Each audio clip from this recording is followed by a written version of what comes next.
Welcome, everyone. This is your friend, the DN What If, here with another exciting fanfiction. Today, we're diving into the story of what if Deku became an underground legend? If you enjoy this video, don't forget to hit that like button and subscribe for more fanfiction content just like this. Now, let's get started with the fanfic. Chastity. What a tacky alias.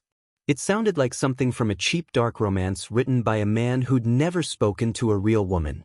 And, honestly, he should have been focusing, not trading blows with a bad girl who thought delivering cheesy lines counted as intimidation. Well, the little vigilante decided to visit. Adorable. We can do this the easy way or hard way. The boy didn't even get the chance to roll his eyes before the woman pulled out a black whip tipped with golden metal spikes. Judging by her previous victims, those spikes were coated in some kind of paralytic poison. Coroners were still arguing about which one, and he fully intended to complain about it to Tsukin later. This effing Esterpar wannabe already had 3 victims. Not that he had anything against SEC workers, most people didn't realize how much emotional intelligence, cunning, and acting skill the job required. Certainly more than Chastity had. Because what intelligent person crams themselves into 10-centimeter heels, leather pants, and a corset, and then has the audacity to commit crimes in that? And actually gets away with it? What logic was that supposed to be? Ah, right, pro-hero logic. Okay, corsets and heels were great visually. But for a fight? I've personally never been a fan of simple solutions, he said and charged forward. A hiss of the whip cracked through the narrow alley, thick with the smell of smoke and sewage. The strike split the air with enough force to gouge out a chunk of the crumbling wall beside him. Then again, the ruins looked like even a gentle tap would turn them to dust, so it wasn't particularly impressive. The vigilante sidestepped. His katana gleamed cold silver in the pale streetlight. Oh, the woman's neon yellow eyes lit up. I'm starting to like you. Try not to die too fast. I want to have a little fun. Did this woman have even an ounce of self-respect? He also liked flirting during fights, but not in such a tacky way. Right?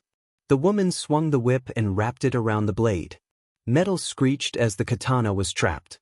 She jerked, trying to rip the weapon from his grasp. Vigilante let it go. Before she even processed that, he was already on her, a step, half a turn, his hand snapping down to catch the hilt before it touched the pavement. The blade flashed as he moved it sideways. The whip tore like paper. The villainess tried to jump back but slipped on the wet concrete. She fell, smashing her head against a small stone lion statue embedded in the ground. She didn't get up. The boy blinked, irritation dulling his expression as he tried to comprehend the absurdity of the situation. Seriously? Chastity lay motionless, handcuffed to a lamppost. Her breathing was shallow, barely there, and it would likely be a long time before she regained consciousness. A hooded figure crouched beside her. For a few moments he simply listened to her uneven breaths.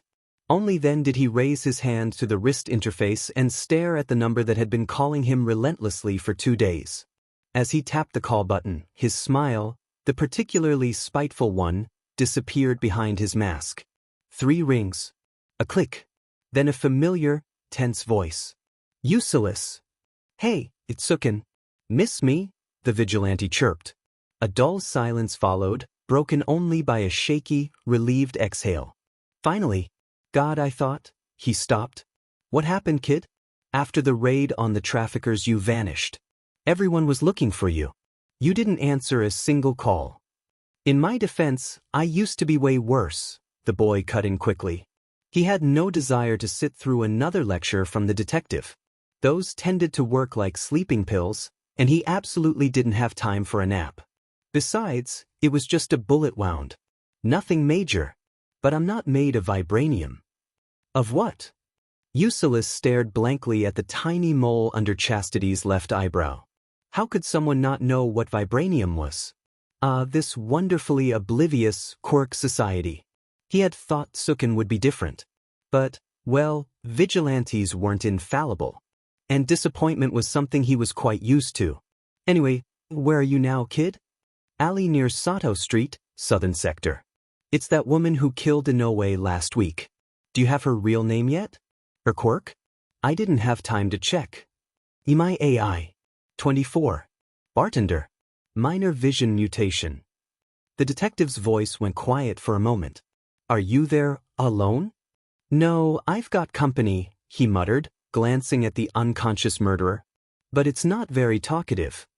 Another long silence, this one heavy, like Tsukachi was trying to choose his words carefully. During the interrogations of the traffickers, we received information about your status.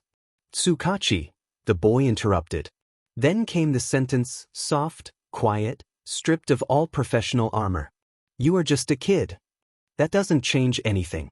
Someone has to act while the heroes are busy with press conferences. Silence again. Longer this time. You know I can't officially protect you. If something happens to you...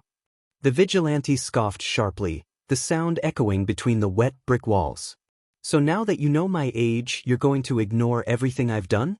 Please, Tsuken. He stood up, hearing police sirens approaching in the distance. And now, if you'll excuse me, I have to do your job for you. Bye-bye. Useless. At least pick up next time I call. Maybe I will.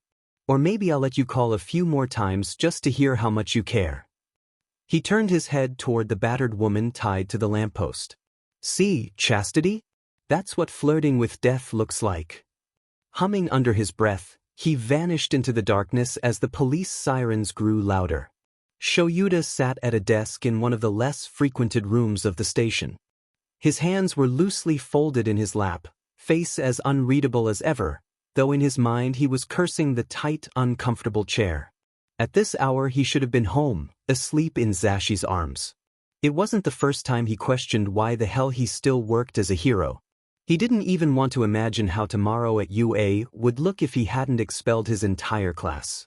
Even lost in thought, he remained alert, which was why he didn't miss the extra tiredness and frustration in Tsukachi's eyes as the detective walked in.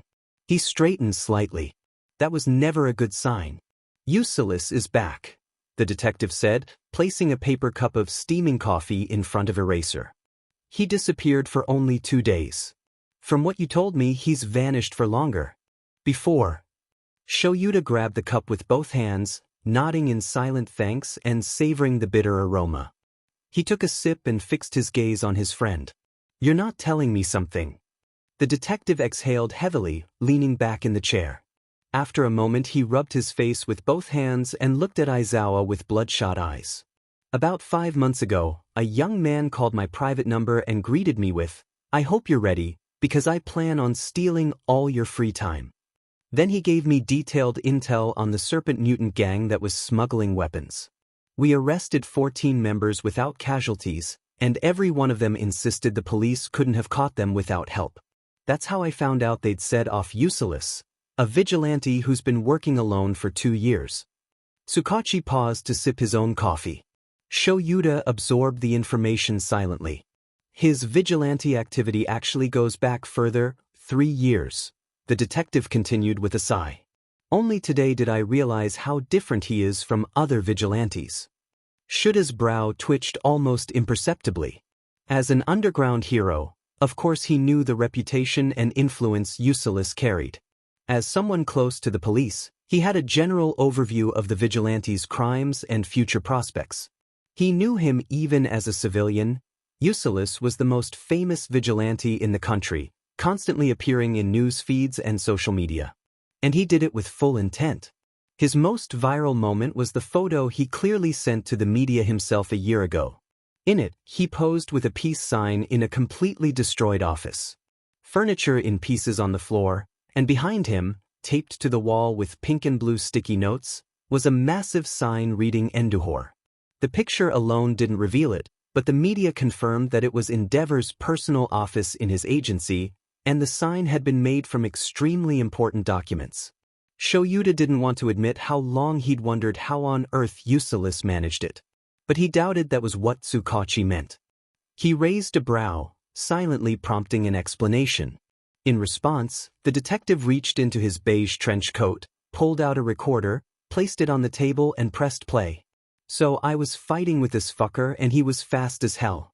But also really short. So I just asked him, to assess him off, how old he was, 13? And imagine my shock when he said he was 14. I was stunned. One of the pillars of the underground scene was that young. So without thinking I blurted, "How's your parents, dash?" And then he kicked me. I wanted to ask, "Okay with that?" But he laughed. "They are dead, thanks for asking." Then his fist came flying toward my head, but I managed to ask about his quirk. Before I passed out, I'm sure I heard him say he was quirkless. Tsukachi stopped the recording. That was one of the traffickers from the raid you helped with.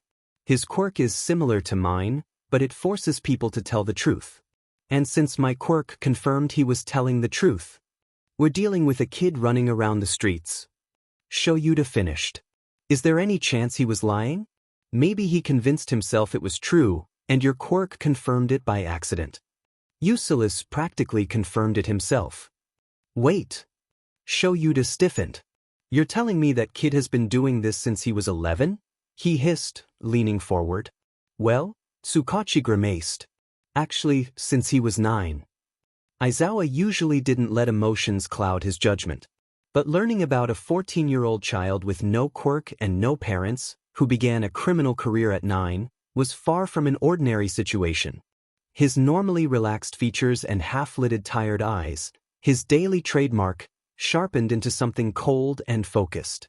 The detective, knowing the hero's temperament, hurried to continue. 5 years ago he'd been a ghost, selling data from behind a screen. 3 years ago he became an information broker. Eventually he stepped onto the streets, physical, not just digital. The room fell silent, and despite all of Eraserhead's effort, it didn't help him fully process the information. Let me summarize, Shoyuta finally said, feeling a headache building. Vigilante. Killer. Broker. Hacker. Criminal. 14 years old. Quirkless. Orphan. A child. Naomasa, be honest. Why did you call me here? The detective sighed quietly, rubbing the back of his neck. But after a moment, his eyes hardened with iron determination. Aizawa flinched internally. That look appeared in Zashi's eyes far too often, and Shoyuta usually ended up sleeping on the couch afterward. I want you to make contact with him. Monitor him if needed. Be present. You have official approval. This isn't an assignment to punish him, but to ensure an adult presence in his life. He placed a folder of official reports on Ulysses in front of the underground hero.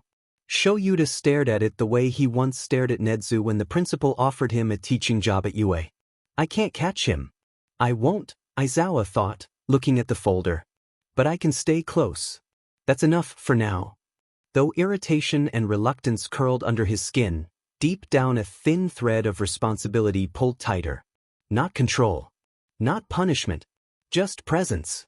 And the awareness that Ulysses operated in an adult world that wasn't safe for him, even if he navigated it with startling precision.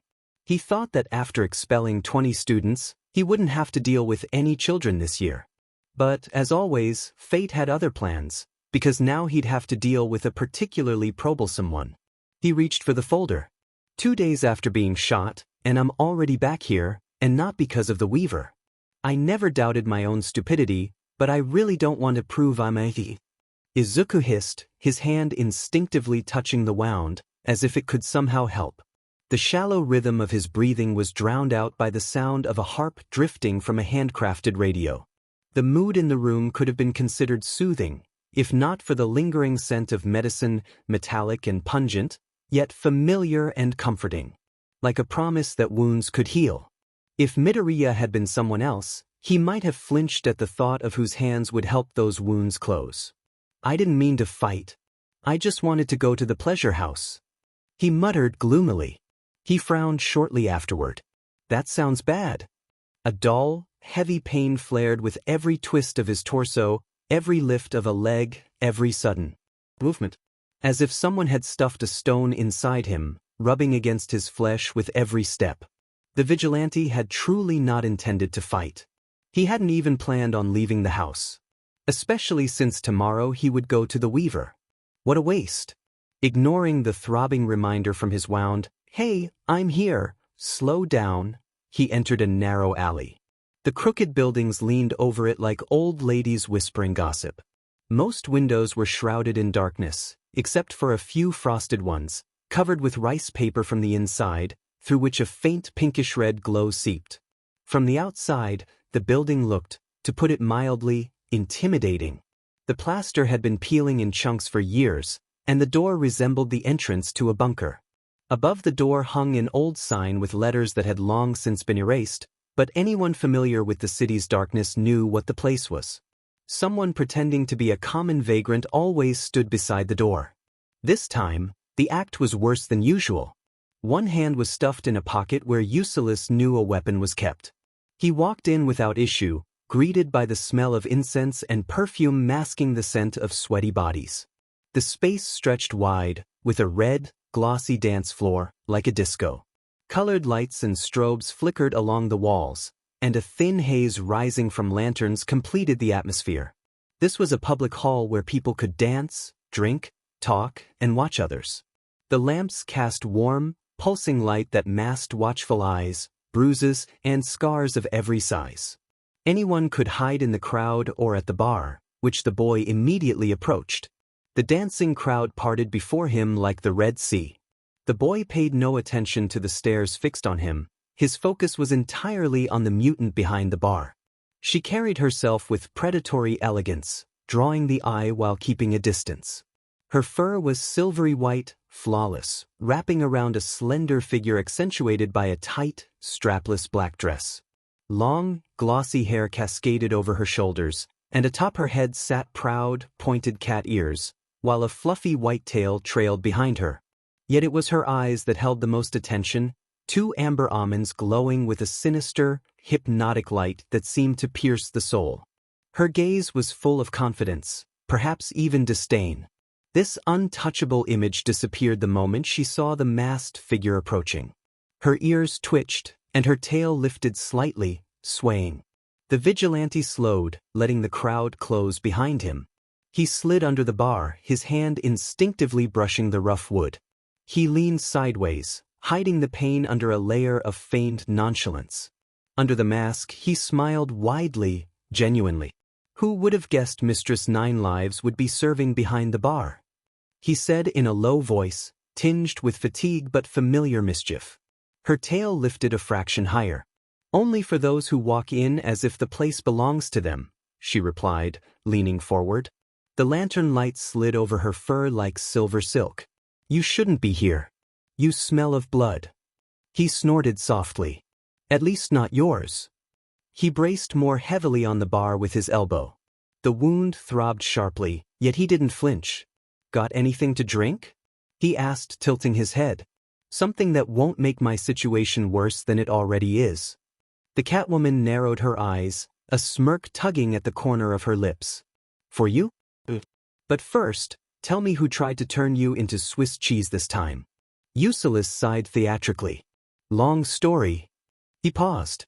And, unfortunately, still alive. They exchanged a knowing glance, then chuckled. Don't dramatize. They're alive only because you wanted them to be. You didn't have to call the cops. I know. He replied, suddenly serious. I won't be merciful enough to just kill them. They deserve to suffer for what they did to you. Her ears drooped, the tip of her tail trembling slightly. She didn't look at him immediately. First she smoothed the fur on her shoulder, as if battling something threatening to surface. Then, with a sharp intake of breath, she looked at him with eyes full of sisterly love. Thank you, Lynx. Luna had been sold to a BRL at 13, when her parents used her to pay off debts. A human trafficking ring, which the police had taken down 2 days ago at the boy's request, delivered her there. Since then she had lived here, surviving under the rule of 3 different matrons. Now, at 28, she managed the establishment herself. He remembered the night he first arrived here, thin, dirty, without a quirk, with eyes too big for a child who had seen too much. No one should have taken him in. A powerless boy in the underground was dead weight, a future corpse, ballast. Yet the doors opened for him. It wasn't gentle hands or tender words that welcomed him. Home never pretended to be kind. What embraced him was pragmatism, mixed with something twisted, difficult to name. something between pity and the hard solidarity of those who understood the streets too well. They didn't ask where he came from. They didn't ask why no one was looking for him. They simply told him to sit, gave a bowl of hot rice, then a rag and a bucket, as if it were obvious he would stay, even if only for one night. Luna was the first to care for him. One of the 4 living people who knew his identity, who remembered his real name. And he was one of the 2 who remembered hers. Akihiko. She never revealed her last name. Well, since the unnecessary thank yous are out of the way, let's get down to business. I doubt you invited me just to hear my sweet little voice. While he was lost in memories, Luna placed a glass of milk in front of him, part mocking, part tender gesture reserved only for him. Eucelis raised an eyebrow under the mask. Really? Really, she replied with her feline determination. First, I wanted to check your condition personally. Since you made it here, it's not as bad as I thought. His response caught in his throat when pain shot sharply through his side, the wound reminding him of every step he shouldn't have taken. He murmured neutrally, sitting more carefully as if the chair might explode. She noticed. Of course, she noticed. Luna always saw more than she should, a trait of a good cat and an even better street survivor. At least the kind that actually stayed alive. She ran a finger along the bar as if searching for something she couldn't name. Her claws etched the wood subtly, yet with tension she couldn't hide. The girls. She began, her voice hardening. It's worse lately. Whoever touched them dash. It's not that. She cut him off quickly, flicking her tail nervously like a cat trying to regain balance. It's the system. No supervision. No one I could trust enough to put in charge. The boy narrowed his eyes. You don't have people? I do. But none are safe. Her ears drooped lower. I won't put another BSTRD over the girls. They already deal with all kinds of clientele. Luna stepped back, just enough to meet his eyes directly. No chin raised. No pretending. Just honest. I need someone from the outside. Someone who isn't part of this swamp. Her voice was rough, not from fear, but from anger. Someone who won't touch the girls or the staff. Someone who won't be scared that some of them have tails, scales, 3 eyes, or quirks that cause panic. She swallowed. I don't have such people. She looked at him. You do. That was the moment her armor truly fell. Her tail curled slightly around her calf, a cat's protective gesture. Her eyes gleamed as if holding back something that could shatter into tremors. Lynx. She whispered. I need someone I can hand the keys to the girls, and not wake up one day realizing I handed them to another monster. Something twisted in his chest. All too familiar. That. Will you do this for me? She asked. Not as matron, the Bjartvel caretaker. Not as Mistress Nine Lives, known in the underground. Not as Luna, one of the most famous and desired women in this place. But as Akihiko, the girl who once gave him a bowl of rice and a place on the floor. The kid tilted his head, the mask creaking slightly. Then he let out a quiet laugh, not mocking, but quietly reassuring. I thought you meant something serious. I'll find someone. Someone who won't need watching. He leaned closer, their shoulders barely touching. Someone the girls can sleep safely with. Her breath caught. That was the only sign of emotion she allowed in a room full of eyes. Thank you. Then, as if realizing she had revealed too much, her tail lifted slightly, her feline eyes narrowing into predatory slits. But don't bring any heroes here, she added quickly. We don't have time for those who think they'll save the world. The vigilante softly under his breath. Most of them are secularly frustrated degenerate losers. Not the type you're looking for. Do it fast. She snorted, more feline now, with claws. Lynx. Remember, whenever you need help, her smile revealed small, sharp teeth. Our girls bite. And not just if someone asks. Before teenager lifted the glass of milk to his lips, Luna was already halfway to the back room, like a shadow, like a blade, someone who had fought for others too long to fight for herself. And him? He took the first sip. And the last. He lay still contemplating the next mission. The cracked ceiling above formed a map, a land he had seen 1,000 times and still wasn't sure whether it led nowhere, or he was the one meant to lead it there. Between the cracks hung small fluorescent stars. He had bought them cheaply at a market once. I should get up. The weaver won't wait. The mattress creaked in protest as he forced himself to rise. Each movement tugged at the wound, as if someone had sewn an invisible thread through it, maliciously pulling toward his stomach. He approached the chair where an oversized black hoodie hung. The fabric slipped over his shoulders, hiding bandages, hiding trembling muscles, hiding himself. That was the point. Costumes made him the useless. The hoodie made him nobody. If anyone ever accused Izuku of being the vigilante, merely comparing their personalities would make them dismiss the claim. It wasn't even that Useless or Izuku Midoriya's behavior was a mask. Every human had conflicting traits. Izuku simply divided them into two parts. He turned off the radio with the interface on his wrist, switching to headphones. Then he pulled the hood over his head, shrinking the world to a quiet, soft tunnel with the bass echoing in the background. Finally, he put on combat boots with hidden blades. Just because he left in civilian clothes didn't mean he was unarmed. One kick pushed his heel down, no need to bend further than necessary. Before leaving, he looked once more at the ceiling, the stars that didn't even glow in the dark. "Guide me or whatever," he muttered ironically, bidding them farewell as usual. The door opened slowly. The hallway greeted him with the scent of dust, old pipes, and damp walls. Perfect scenery for someone who didn't want attention. He pulled the hood deeper, inhaled the unpleasant air, and stepped out. No mask, no swords, no armor. Just Izuku. Too thin, too tired, too broken. But not Deku. People greeted him on the train, each with their own quirk. Bigger, less impressive, or completely useless. And every single time Izuku saw the same thing, pure inequality. He didn't even have to look for it. The system exposed itself. Society pretended all quirks were equal. That anyone could become a hero. The biggest lie they ever came up with. They glorified what looked impressive. The rest they swept aside. Too weak. Too ugly. Too unsettling. Too different. The boy had seen it since childhood. Heroes were idolized because their quirks were perfect. Villains were demonized because their powers looked wrong. And ordinary people with random, simple quirks?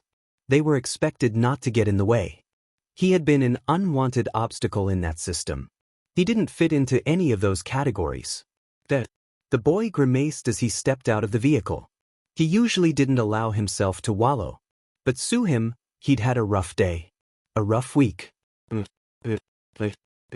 Izuku finally stopped in front of the Torii gate, a red arch welcoming worshippers at the entrance to the shrine. From the outside, the place looked completely innocent. A wooden pavilion with a raised roof, a few stairs, a quiet garden with a small pond. The soft rustle of leaves and the distant chime of a bell made the whole place feel almost sacred. Under that mask of spiritual calmness, something very different hid. Behind the Norin curtains in the side wing waited the weaver's clinic. As he made his way there, Izuku compared the place to the society that glorified heroes just like shrines, bright and pure on the outside, and behind the door, hidden in the dark, something entirely different. The weaver's office smelled of isopropyl alcohol, metal, and something else, sharp, sterile, unpleasantly clean. A surgical lamp hanging from the ceiling cast a cold light onto the table where the teenager sat with a heavy sigh, not waiting to be invited. The weaver moved silently, almost reverently, an odd, trembling excitement painted on his face. Like someone looking at an icon. Like someone seeing raw material. The boy took off his hoodie and shirt, feeling dried blood peel away from the fabric. The self-stitched wound on his side was jagged and uneven, a classic bullet tear that politely exited through the other side but left a mess behind. The underground doctor didn't even look at him. He didn't need to. He sat beside the injured teen and leaned in so close that his breath touched the torn skin. His fingers trembled not from uncertainty but from excitement, that predatory, laser-focused excitement of someone about to perform a ritual. When the man touched the skin right next to the wound, his pupils dilated unnaturally, as if the world had shrunk to a narrow strip of bloody tissue. Ah, yes, here's a facial tear and subcutaneous microbleeding, beautiful, clean damage. His whisper sounded like admiration for a priceless painting, not exposed human muscle. Thin, organic fibers appeared between his fingers. Warm, alive, pulsing like nerves. Quiet. Don't be afraid. Your skin speaks to me, I can hear it, he murmured, inhumanly soft. It's asking to be repaired, asking for beauty. The weaver moved without warning. The first stitch sank deep. Izuku clenched his fists. Pain shot through his side like lightning, sharp and clean, forcing him to cut off his own breath. The weaver didn't react to the tension in his patient's muscles. Instead, he sighed with delight. Perfect reaction. Fibers retract nicely. Your body is cooperating. Obedient. Beautiful. The second stitch went deeper, scraping at the muscle layer. The kid felt like someone was tugging him apart from the inside with a dull hook. A metallic taste of pain spread across his tongue. The man kept muttering, half to himself, half to the wound, such elastic tissue, no necrotic changes, as if asking for my hands. His voice trembled, as if begging. Third stitch. Fourth.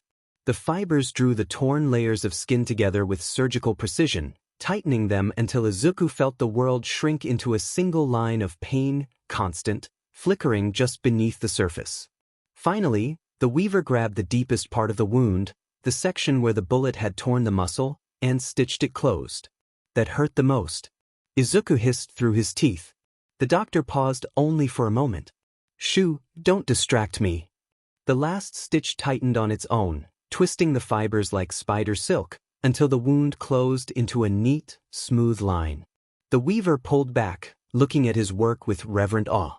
Oh, perfect. Like a new icon. Skin reborn under my touch. He leaned closer, whispering, You're a walking canvas, useless. A marvel. Izuku stared at him in numb disbelief, pain still pulsing in his side. Jesus. What a freak.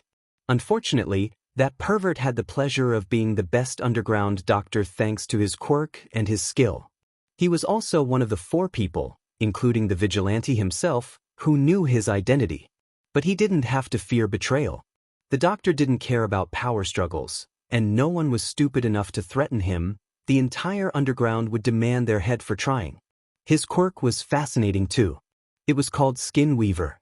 It allowed him to connect, stitch, fuse, or braid tissue using keratin fibers he produced himself. Wounds closed instantly but left a characteristic mark, a delicate, straight stitch, scars in the shape of even lines, like embroidery on flesh. As for the lack of anesthesia, that was purely the doctor's personal choice. He claimed that anesthetized skin was dishonest. Damaged canvas. Not worth touching. The operated teen slid off the table slowly, carefully, knowing any sudden movement would result in a new surge of pain. He pulled his shirt on, wincing as the fabric brushed the fresh stitching. The weaver remained by the lamp, staring at his work like a collector admiring a newly acquired masterpiece. Don't strain the wound for 3 hours, he muttered lazily. Your body will do most of the work anyway. It remembers me. Gross, Izuku thought. He grabbed his hoodie, pulled the hood over his head, and headed for the exit, wanting to get out of that sterile, obsession-scented room as fast as possible. Just before stepping out, he looked back over his shoulder. If I ever stop bleeding, it'll only be because I start dodging you, not bullets. The weaver raised his brows as if he'd just been given a compliment. Oh, don't say that, useless. Your skin would miss me. Midoriya shuddered. Since joining the darker side of Quirk Society, he'd heard plenty of creepy comments, but this freak always managed to get a reaction out of him.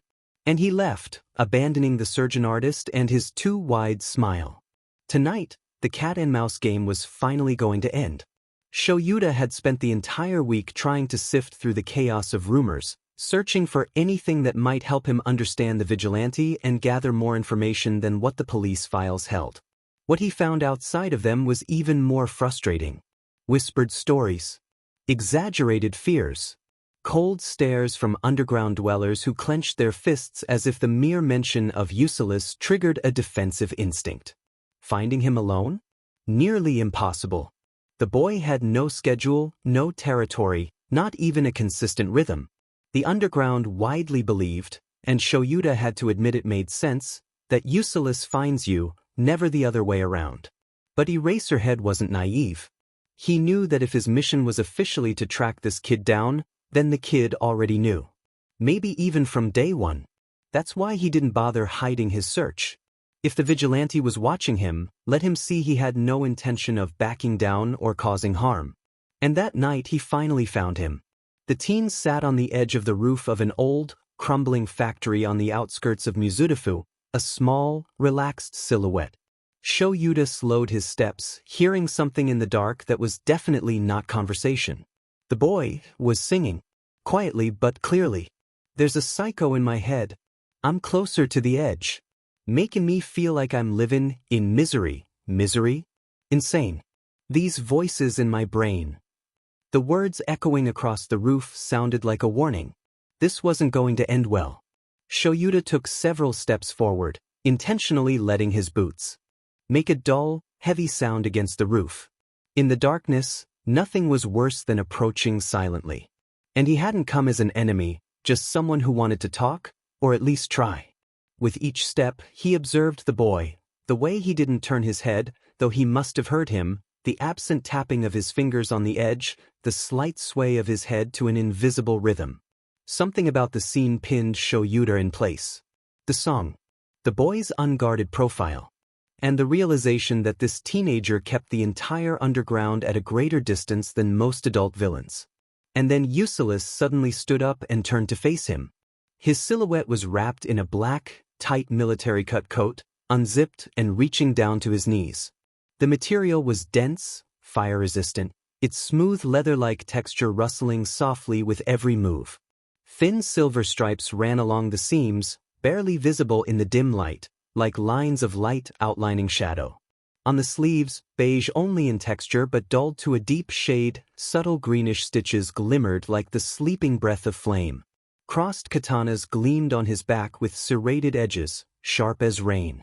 A black medical pouch hung at his thigh, small but sturdy, secured with a strap, ready for use at any moment. On his belt were holsters and magazines, narrow knives between the buckles and metal hooks. A yo-yo dangled on the side, unassuming, but the hero didn't dare ignore it.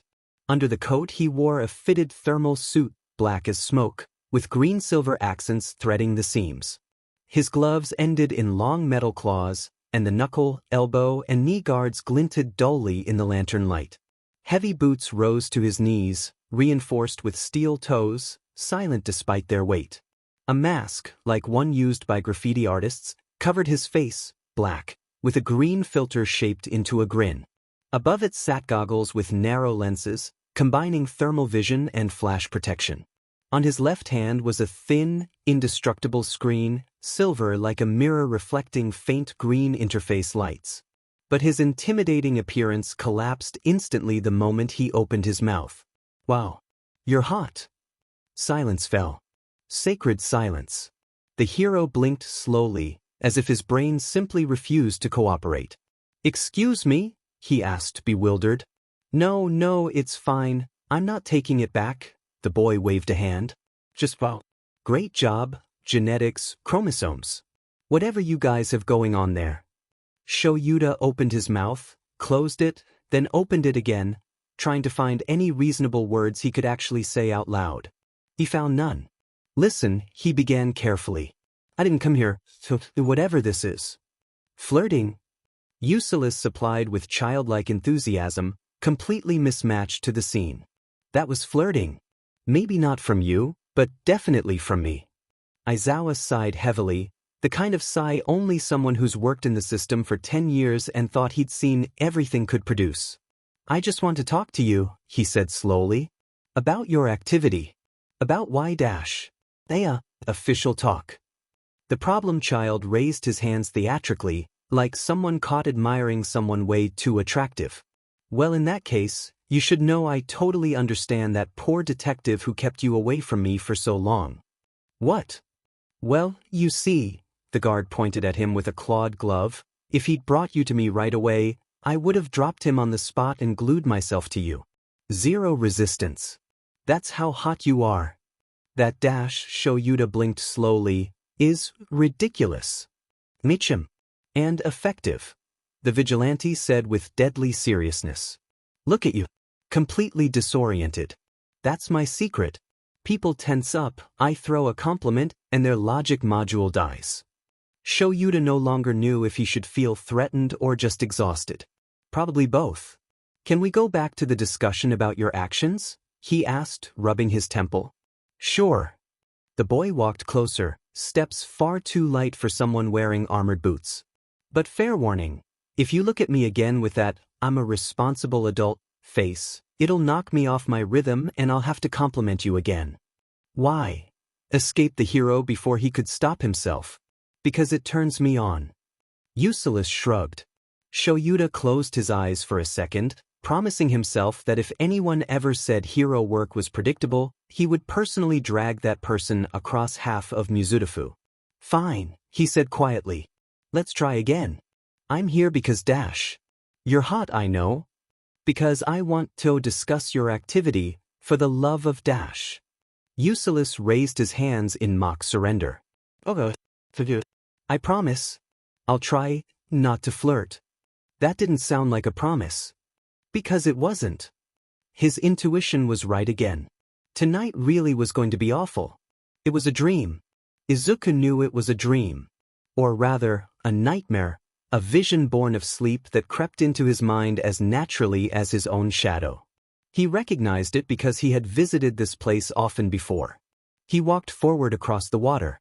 Or rather, across a substance that behaved like water, soft beneath his feet, cool and sticky, yet fluid. With every step, ripples spread outward, the quiet splashes were the only sound in this endless, lifeless expanse. It might have been calming, were it not for the fact that the water was the color of fresh blood mixed with soot, dark, thick, unnerving, as if everything he wished to avoid lurked just beneath the surface. Each step left a trail of crimson shimmering in an unreal light.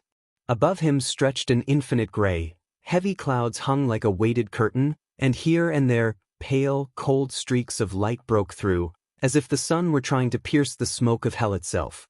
Its effort was futile. Everything was still, yet taut, as if the very air held its breath. At last, he stopped, reaching the edge of that nightmarish realm. Before him opened a vision almost unearthly. The ground beneath him turned suddenly into a clear, glass-like surface that reflected the sun, the clouds, and the blue sky with perfect clarity. The entire scene pulsed and rippled with his own breath, as though two worlds, heaven and hell, had collided at a single point and now refused to separate. And before him stood a small, fragile figure with emerald eyes that glowed in the surreal light, reflecting both calm and unease. Are you okay? You're hurt. The voice was gentle, caring, filled with something Izuku hadn't felt in a long time. He looked down at his naked body. Blood ran in thin streams, both cool and hot, as if it had a life of its own. His skin was gaunt, torn, scarred, marked by battles and suffering familiar. Come with me. My mom's a nurse, she can help you. A small hand reached toward him, freckled, warm, delicate, so different from his own scarred fingers. The older boy, with empty, dead, so terribly dead eyes, opened his mouth. We don't have a mother. Useless yawned widely beneath his mask. He loved tormenting people, and after a week of flirting with Eraserhead, he could confidently say the hero was his favorite target for teasing. But it was exhausting. His civilian persona usually looked like someone who hadn't slept since the pre-Quark era. The shadows under his eyes were no longer mere bags, they were luxurious, leather travel trunks capable of holding 3 kilograms of stress, a pound of guilt, and 1 mediocre attempt at being normal. The skin on his face had the color of someone living solely on a rice and coffee diet, teetering on the edge between, I'll survive, and, any second now, I'll start seeing sounds. And when he smiled, it looked like a genuine attempt at a smile by a familiar underground hero. It's worth noting, the attempt failed. So although the boy normally looked like insomnia incarnate, The extra energy spent playing with a professional hero was taking its toll. Not that he would stop. No.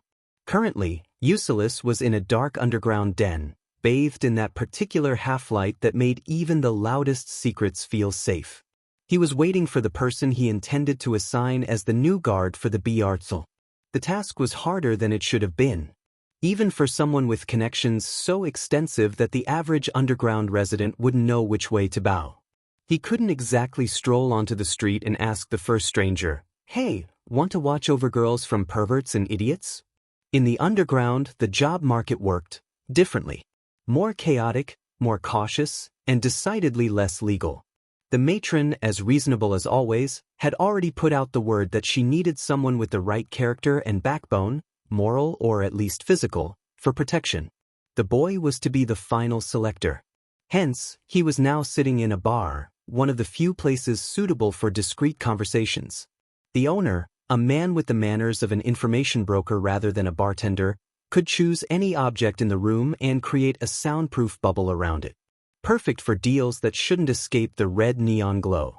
Finally, the object of his waiting entered, carrying himself as if his mere presence raised the value of the place by at least 3 levels.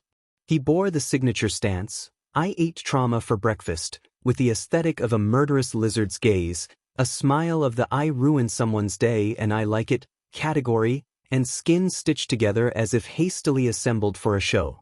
The man had that peculiar charisma of someone who could set your coat on fire and you'd apologize for standing too close. Ulysses was not jealous.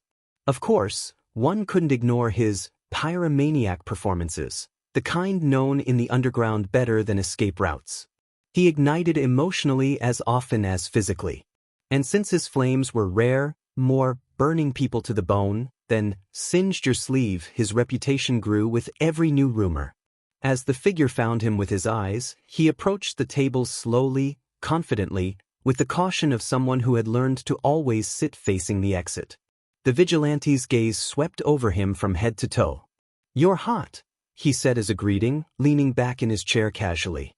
"And I don't mean your quirk." Dobby remained cool. His face didn't twitch, maybe only the corner of his mouth lifted slightly. "I've heard you like to start conversations with compliments," he replied calmly, taking a seat opposite. "Apparently, it's been working for you in the underground for years." Ulysses smiled like the Cheshire Cat. "So, this is candidate number 7. Welcome to my humble recruitment den." Dobby nodded. "Thank you for meeting with me. I know, not everyone gets a chance to work in a house owned by mistress." His voice was calm, practiced. He maintained neutrality, avoiding the vulgar language and sharp expressions he was known for. "What a shame. But I've heard you're looking for someone who can maintain order. Someone effective." Dobby smiled lazily, seemingly relaxed. "Oh, effectiveness doesn't whisper in you. It screams." The vigilante's metal claws scraped the tabletop, drawing random, nervous lines. Every movement was too light, too casual, and therefore dangerous. The man watched them out of the corner of his eye, subtly, almost imperceptibly tensing his shoulders. The claws froze suddenly. The silent, invisible bubble around the table remained, their conversation mute to the world, as the world itself was mute to them. And in this sound-isolated space, silence felt far heavier than normal.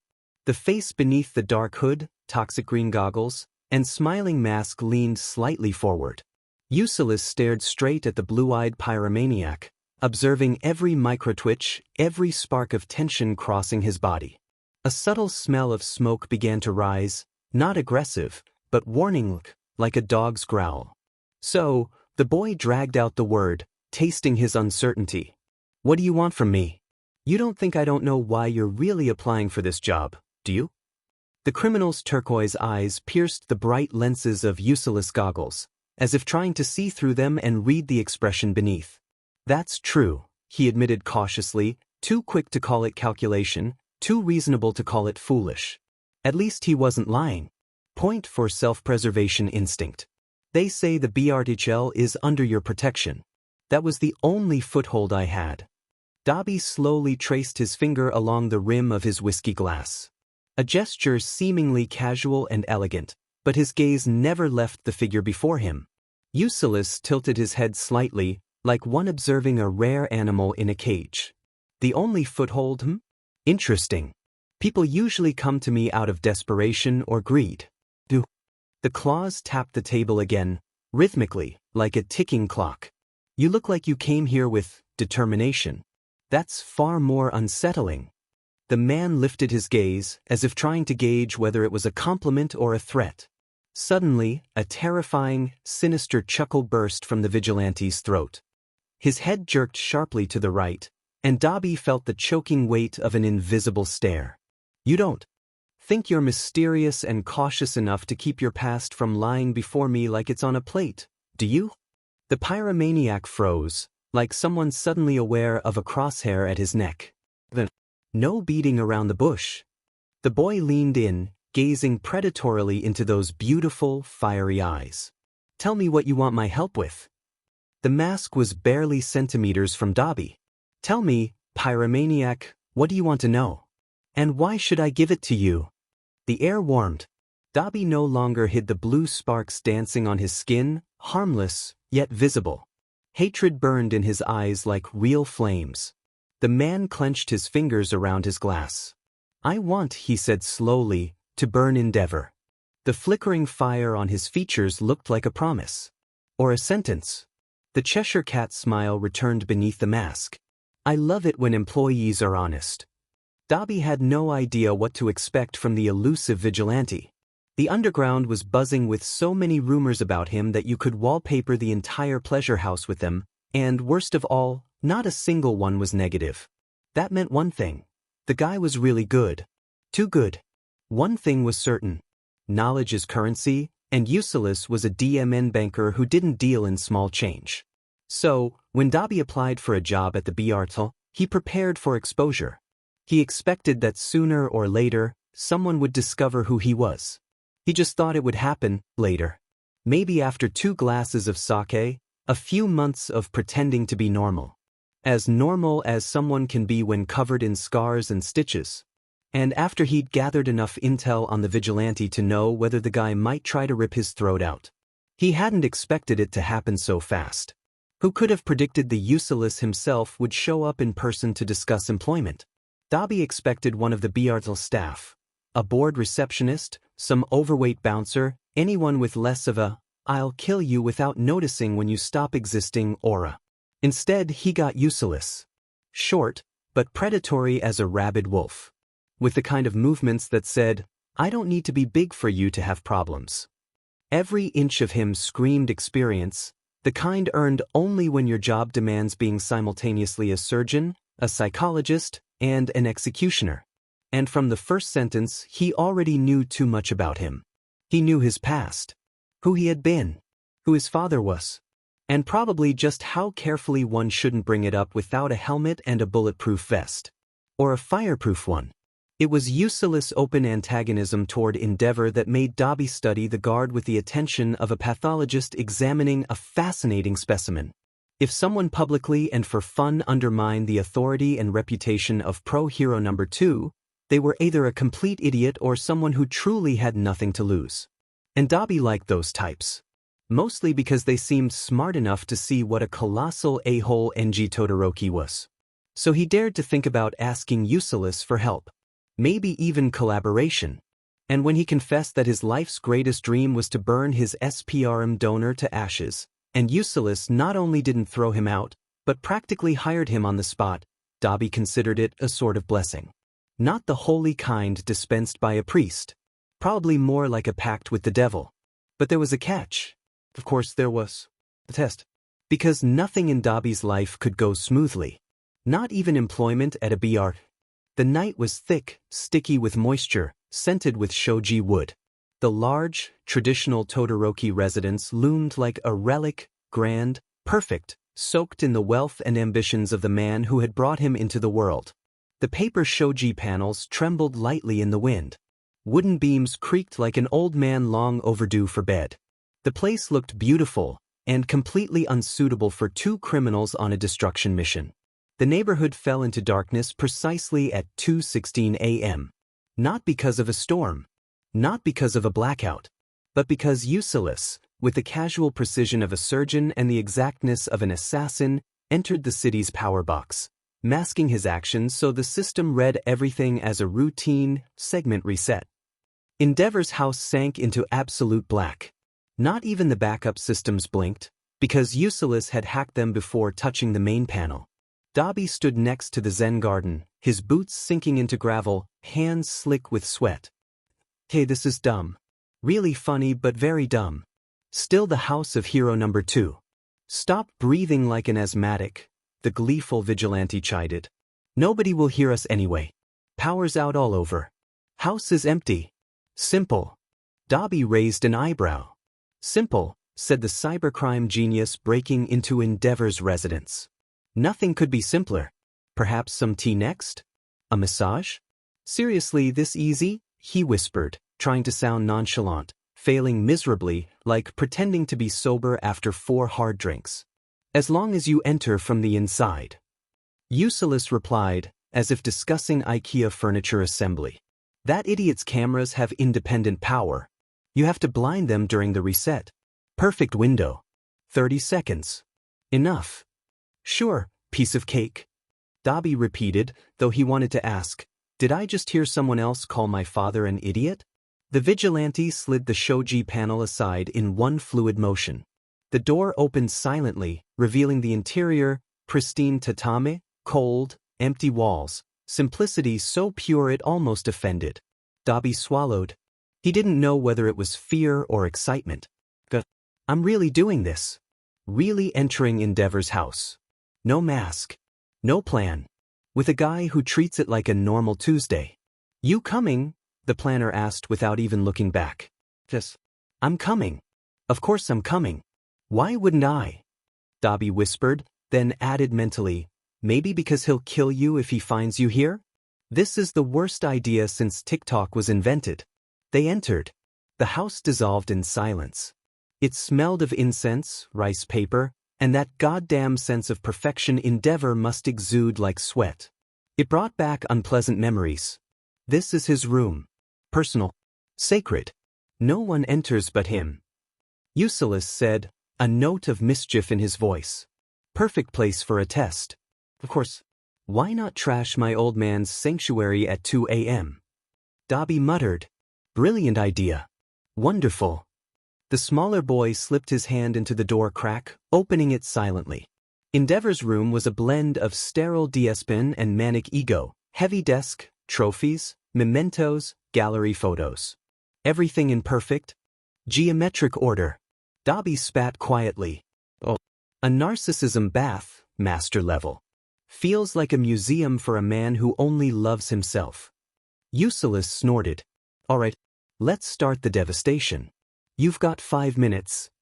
5 minutes? How much can I even destroy in that time? If you were me? The whole room. If you're you? We'll see. Dobby felt panic mingle with excitement. This is a loyalty test. Courage test. Test of being sufficiently effed up. All right, man, he said with a crooked grin. I'll prove I'm perfect gel staff material. That's the least convincing thing you could have said, Eucylus remarked. I know, Dobby replied. But appreciate the effort. And he moved, ready to massacre Endeavor's sanctuary with the precision of a man who had waited his entire life for this. Eucylus hadn't remembered the last time he'd had this much fun. He really had neglected his artistic side. The Tommy gave softly beneath his feet, the air smelled of incense and old wood, and Endeavor's room, well, after 5 minutes of their test, it looked like the aftermath of 2 street artists who hated the owner more than anyone, well, than anyone else, at least. Dobby was fired up with excitement, and not just metaphorically. He chuckled quietly, black spray in hand, scrawling yet another insulting phrase on the wall. Burning idiot? Eucylus muttered, standing beside him with a can of neon pink paint. The boy snorted with amusement. The blades attached to his fingers twitched, quietly, metallically, as if they themselves were laughing at the circus. He hadn't felt such light energy in weeks.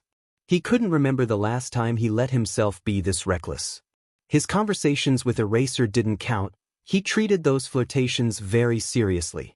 But suddenly, something cut through that levity, a subtle signal in the way the air vibrated. Instinct, sharp as a razor, stabbed through his spine. Someone was approaching the room. Slowly, without hurry, without malice. One of those rare moments when the threat wasn't certain, just possible. Ulysses stopped painting instantly. Dabi stiffened, feeling the shift in his stance. Then the shoji doors slid open with a faint rustle. The boy in the doorway looked like he had stepped out of another world, too perfect in his imperfection, too beautiful in his asymmetry, too calm where reason would scream. Even before his body tensed for combat, Shoto's presence hit like a cold wind. Slim, proportional, standing straight like someone trained from childhood to control every movement. Even in pajamas, he looked dignified. His hair fell over his face in a soft, silky cascade, split perfectly by nature. Deep red strands on the right, heavy and glossy like freshly polished copper, silvery white on the left, cold, sharp, almost snow-like. Both halves met at the center of his forehead like the convergence of two elements. And there began the scar. The skin on the left side of his face was rough, uneven, brushed with raw pink and red. The fiery mark stretched from forehead, across temple, to cheek. It didn't ruin his beauty. Quite the opposite. It added dramatic, almost theatrical allure. As if he carried a story burned into his skin. And his eyes. The left cold, light blue, as clear as a frozen lake, unnaturally calm. The right gray, steel-like, deep, with that shadow people carry when they've seen too much. Together, they formed a strangely hypnotic, uneven harmony that couldn't be ignored. A gaze so penetrating it felt capable of drilling into your soul. When the doors opened, those eyes locked on Ulysses and Dabi. Shoto watched. Quietly. Analyzing. For a moment, he looked like the ghost of a family, young, beautiful, tragic. Then his body reacted faster than thought, shoulders tensed. Hips lowered. Weight shifted forward. Right hand twitched, ready to activate his quirk. Prepared for combat. Naturally. Automatically. Like someone who had been trained from childhood that a stranger's entrance meant instant attack. The vigilante smiled widely. Oh, he thought. Warrior instinct plus model looks. And zero fear. Perfect. Dabi stood beside him, frozen, staring at his younger brother. Ulysses, conversely, felt a surge of energy. Ominous, electrifying thrill. He stepped toward Shoto without an ounce of caution. Not slowly. Not delicately. With enthusiasm. Steps quick, confident, straight as an arrow. Metal claws glinted in the lamplight, yet he didn't slow down even a half-step. Shoto flinched, ready to react, shoulders up, fingers tense. But before the boy could execute a defensive maneuver, Ulysses was already close, absurdly close, reaching for his wrist. Decisive. Without ceremony. Shoto's breath hitched at first, not from fear, but pure combat instinct. Muscles tensed like a cat ready to pounce. The boy didn't flinch. His grin widened, predatory and elated. "Come on, Candy," he said with joy that didn't match the metal claws, shoving a spray can into his hand. Literally. With enough force to make the taller boy close his fingers around the metal to keep it from dropping. The click of the can's spring echoed between the walls. Shoto blinked. Twice. He looked at the can. Then at Ulysses. Then at the demolished room. In his eyes, that icy blue and dull gray, something danced. Something like suppressed amusement? Maybe relief? Or the first forbidden spark of freedom he had ever felt. Ulysses beamed like someone who had just won the lottery. "Join us," he said, voice low, warm, full of that provocative confidence that always broke down resistance. "It's fun." Shoto drew in a breath. And slowly, quietly, as if measuring his words by centimeters. "All right. Good." Even his voice is beautiful. The vigilante felt as if someone had poured a glass of sweet liquor straight into his veins. Dabi let out a sound like air escaping a balloon. Adorable. This family really needs therapy. The first week of meetings? Conversations? Shouting matches? Shoyuta mostly spent it on marriage counseling, where Hisashi patiently reminded him that he was a real hero, sworn to save people, not kill them. And when moral arguments failed, he resorted to more practical ones: the consequences of killing a minor, legal codes, courts, prison.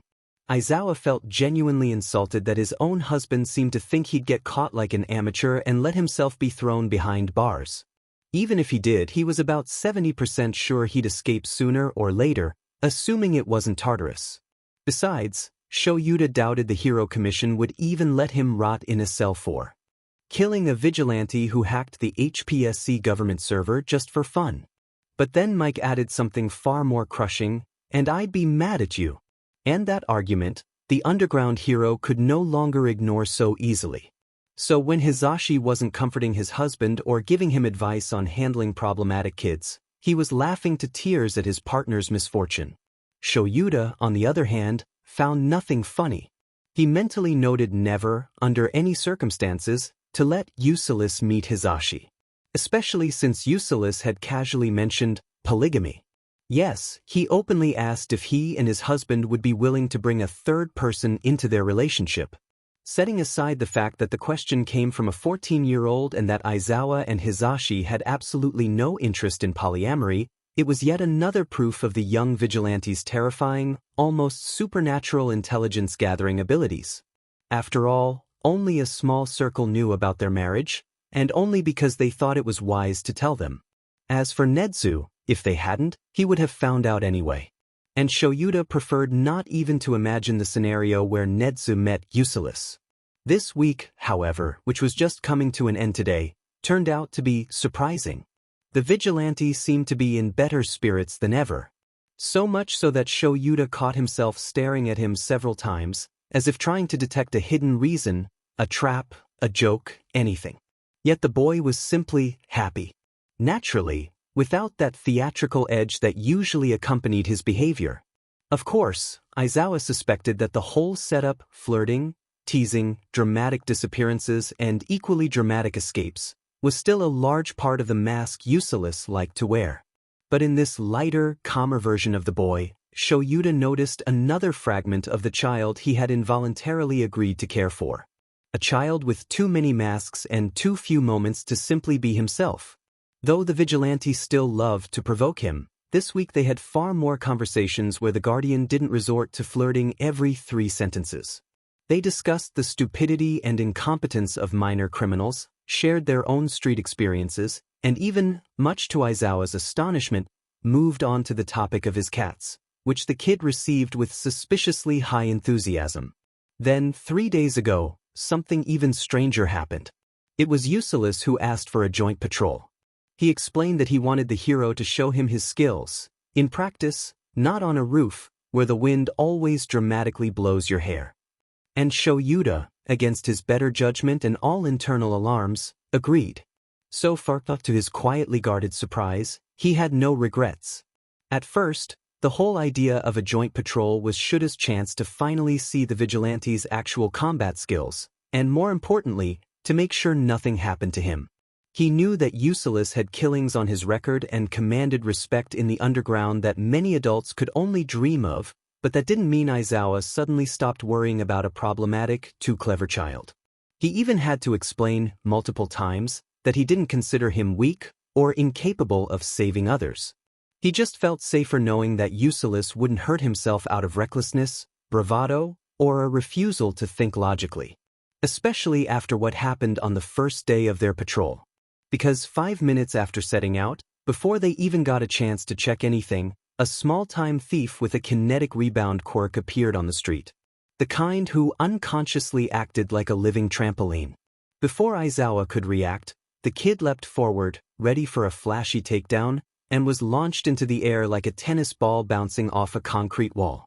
The boy shot straight up, spun 3 times, screamed, "OHNO!" and landed right next to Shoyuta, on his knees, completely seriously declaring, "I did that on purpose."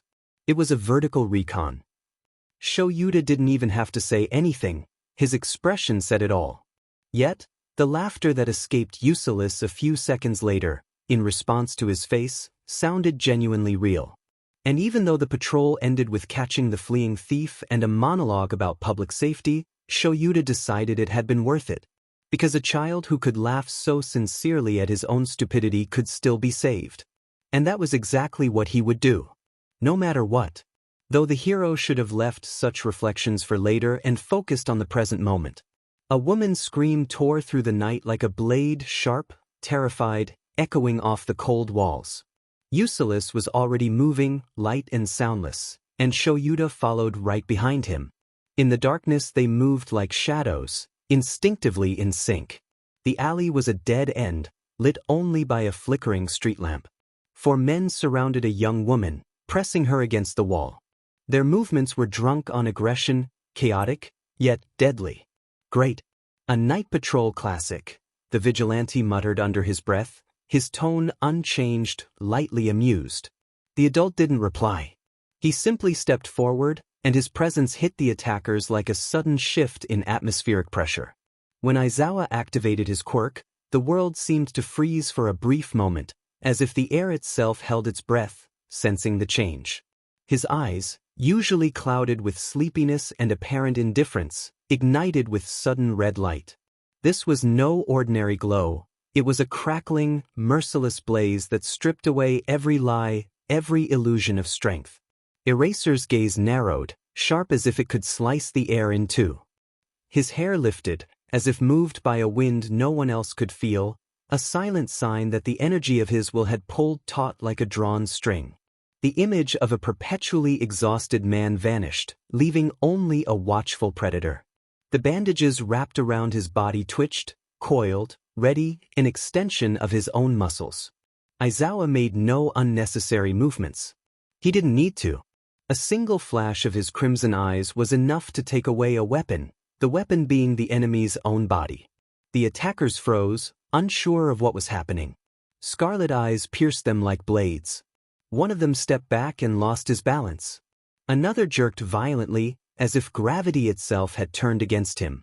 In the same instant, Ulysses surged forward, silent, fast, light as a shadow. His body blurred with motion.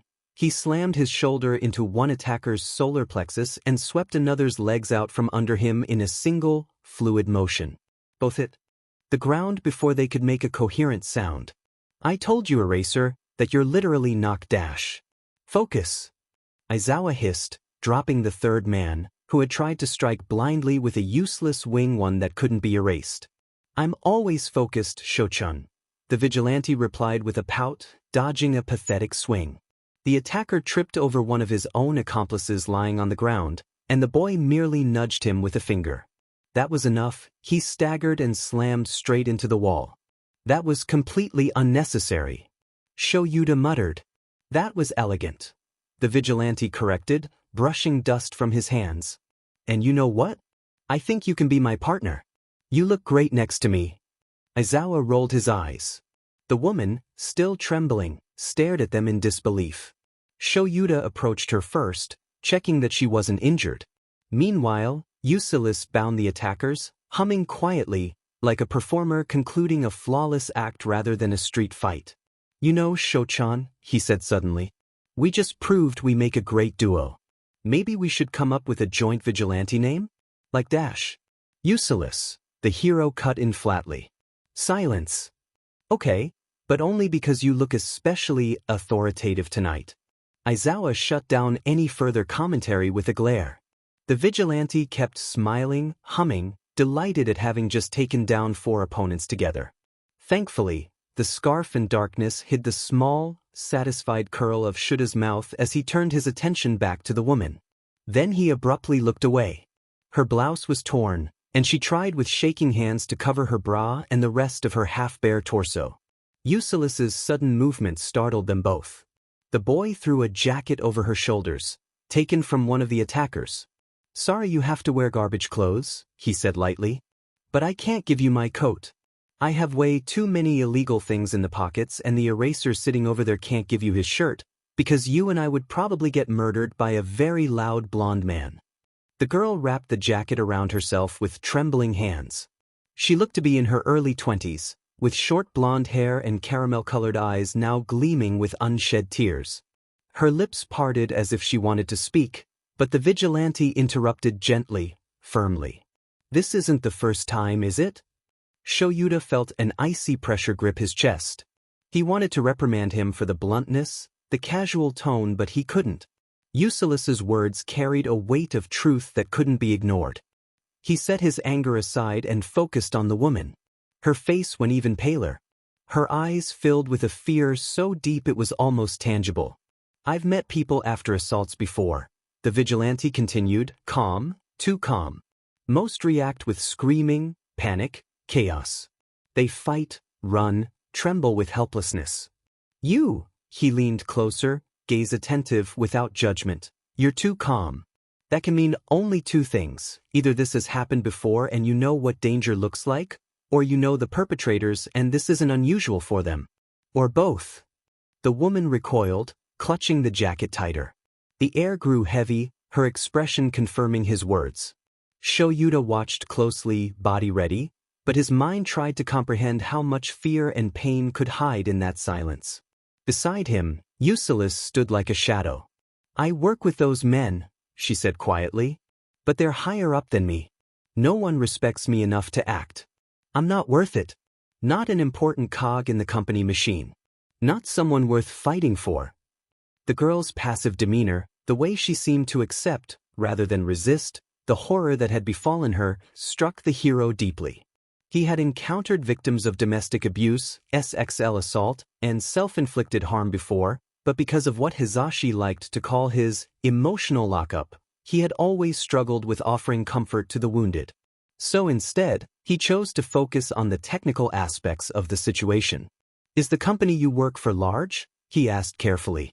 And do those men have influence? If so, I understand why you might hesitate to go to the police and file a report. Aizawa selected his words with caution, unsure how to delicately name the kind of violence the blonde woman had endured. Despite this, his tone remained professional, objective, almost procedural. Though I doubt that, he added, considering the kind of areas they frequent. The girl lowered her gaze, trembling hands clutching her jacket. Yes, they are influential, she admitted quietly, barely above a whisper. Not the kind of power you're thinking of, but... Her voice faltered, trailing off into silence. Eusilis, who had been standing quietly, observing with that faint, unreadable smile Shoyuta recognized, spoke. You probably need the money if you live in this part of town. Both turned instinctively, startled. Aizawa felt a flare of irritation, again wondering how the vigilante drew such precise conclusions, while the woman froze. Your clothes aren't damaged from minutes of struggle. Eusilis continued calmly. Those are signs of days of wear, patched together. You smell like this district old sewers, dust. That doesn't cling after minutes. It stays if you live or at least sleep here. You chose the quietest route, avoiding cameras and dealer spots. Someone who doesn't live here wouldn't have that kind of map in their head. And besides, his gaze flicked to her torn blouse, I see a name tag. From a bar a few blocks away. She went completely still, as if every card in her life had been laid bare. But the boy wasn't finished. You said they have power, but not the kind we assume, he counted on his fingers. So not politics. Not money. Not HPSC ties. Not corruption. Not illegality. He stopped and pointed at her. They have power over you, don't they? For a moment, everything went silent, as if the street itself held its breath. Not from cold, but like someone whose last support had been ripped away. Fingers tightened so hard around the jacket it might tear. She tried to speak, but her voice slammed shut in her throat. Aizawa saw her knees buckle, barely, just a centimeter, but enough to show she had no strength left to pretend. Her breath fractured, a first, desperate, strangled sound escaped. And then something inside her broke. Her shoulders slumped, fingers went numb, loosening all at once. She gasped sharply, a sound that tore from her throat. Not a scream. Not a sob. A brutal, wrenching wail, deep, raw, forced up from the very bottom of her lungs. Not elegant. Not controlled. Shaking. Splintering. She tried to cover her mouth, but had no control. Tears streamed like a valve blown open after years of restraint. Even with all his professional hardness, Aizawa felt his chest tighten. She cried like someone who had long stopped believing she had any right to anything, even a voice.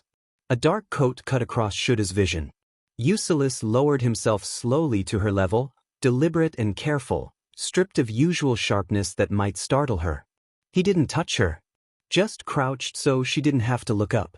Two people, one a child who should never have known what to do in moments like this. "That's terrible," he said softly, deeper, heavier than ordinary words. "I've seen torture most people only read about in reports." His voice was even.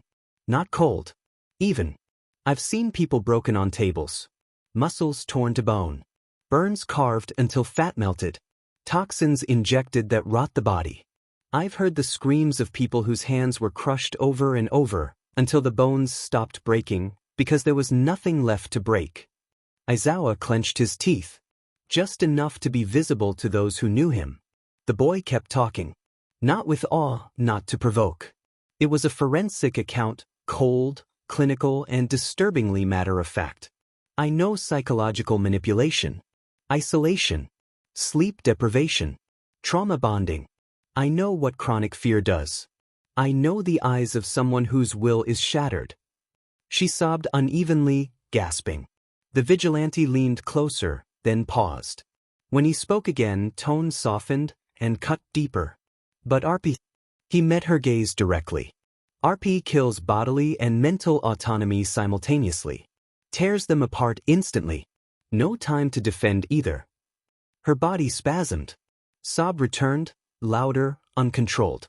Shoyuta turned away, not because he couldn't bear it, but because no one should feel observed. Still he listened. Every word. "You can't compare it to any other violence." Eusilis continued. "No honest words exist. You can't soften it. You can't rationalize it." She froze, each sentence piercing more precisely than her attacker's hands ever had. Then he asked the question that shattered the last barrier. "So tell me, what power did those animals have over you that kept you silent?" She folded in on herself. Shoulders collapsed, knees buckled.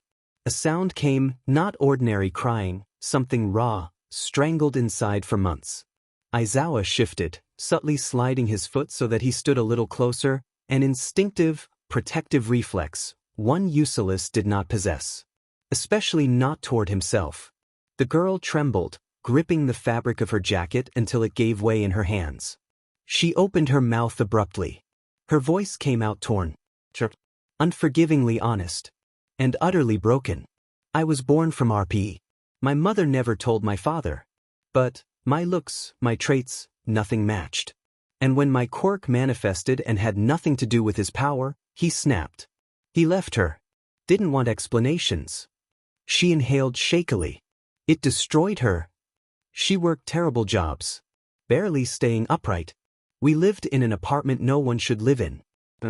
I had to start working far too young so we'd have anything. It was my fault. But then my mother met him." The word "him" landed like spit, so saturated with fear and venom that Aizawa's shoulders tensed involuntarily, as if bracing himself to fight an invisible opponent. A charming gentleman. The manager of a transport company. Nothing impressive, but stable. At first, he was kind, polite. He brought little gifts for my mother and me, asked whether we needed anything.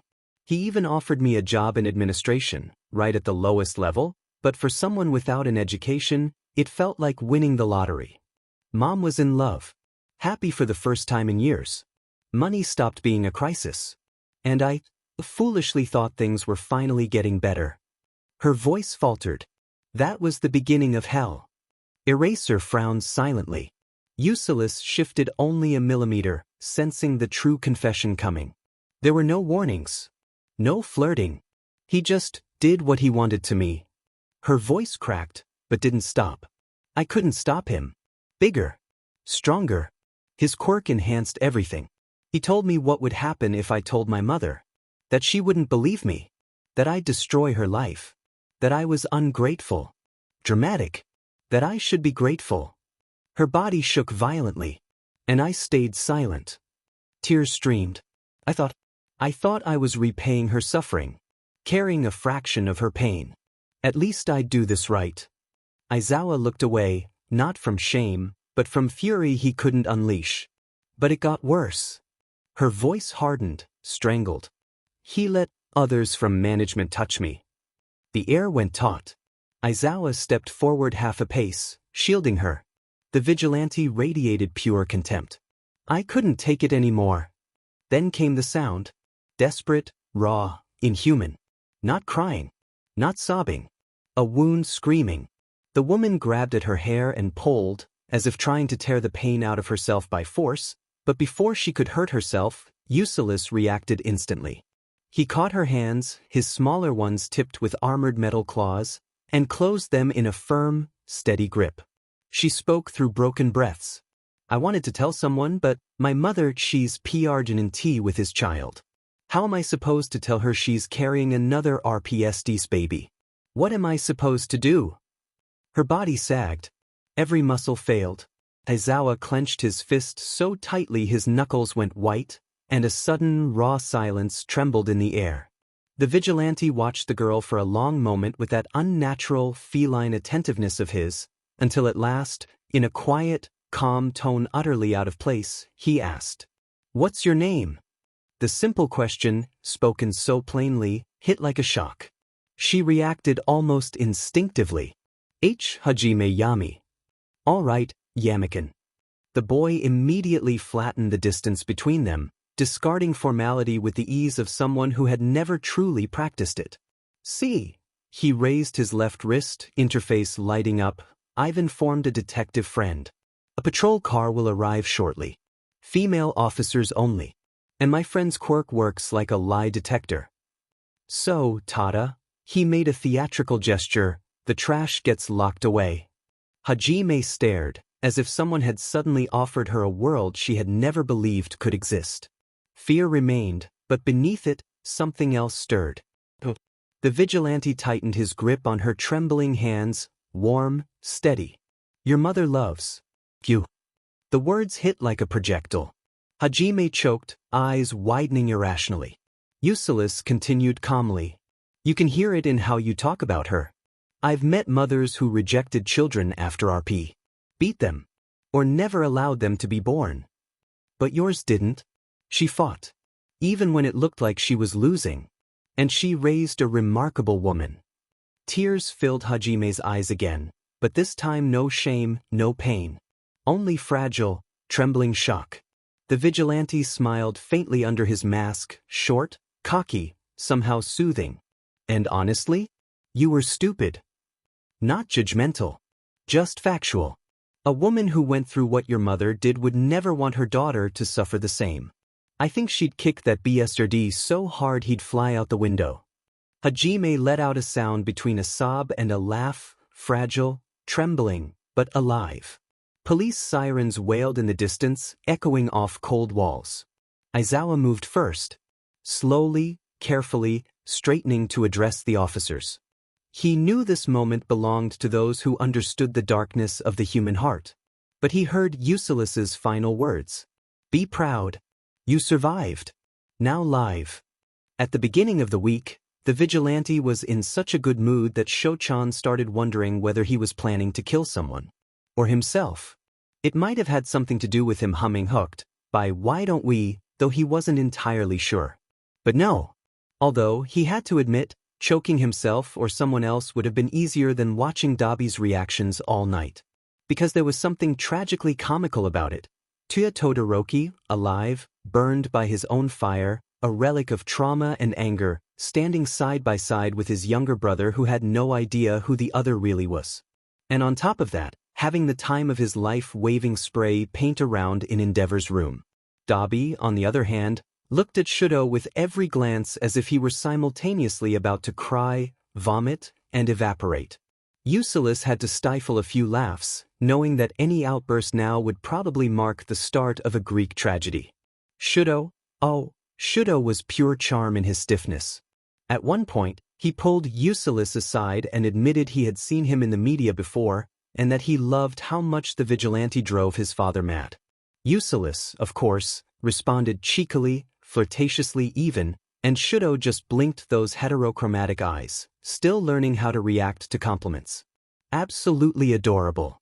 When they finished their little masterpiece of chaos, Shudo handed back the spray can politely, as if leaving a museum rather than a vandalized room. He said goodbye quietly, with a barely there smile that Ulysses intended to remember for a long time. Not just because that smile felt familiar. "I hope we see each other again," the vigilante said as the boy disappeared into the darkness. And he meant it. Because, for goodness sake, it's not every day you meet someone angelic, skilled in combat, charming, and simultaneously a gateway to annoying one of the biggest JRKs in the world. Now, the vigilante sat with Eraserhead on the edge of the old concrete rooftop, the same factory where they'd first met. Their place. Starting point, ending point, a safe zone suspended above the city.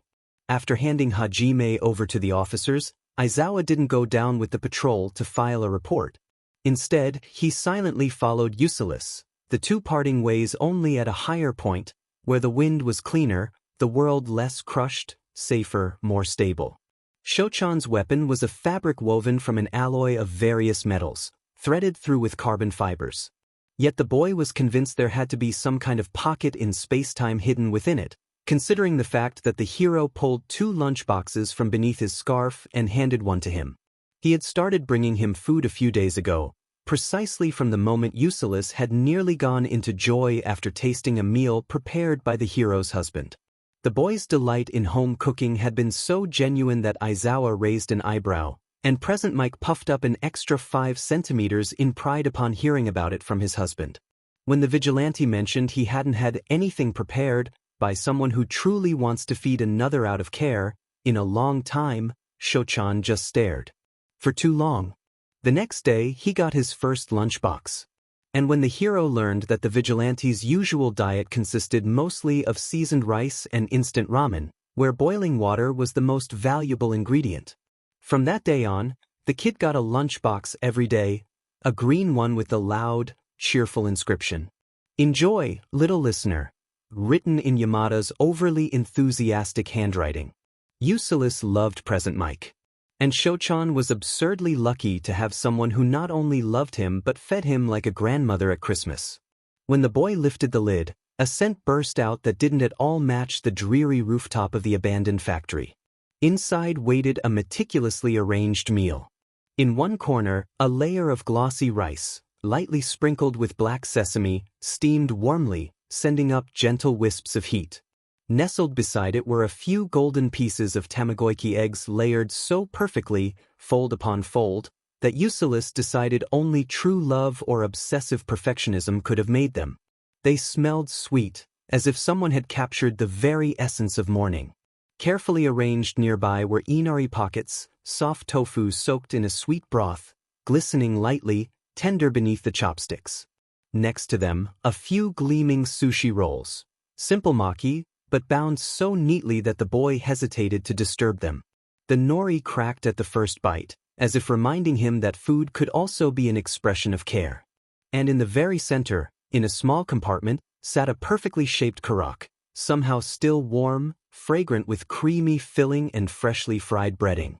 The aroma mingled with a hint of ginger and sweet tonkatsu sauce, which present Mike had thoughtfully packed in a tiny, whimsical microphone-shaped container. Ulysses held the lunchbox in awe.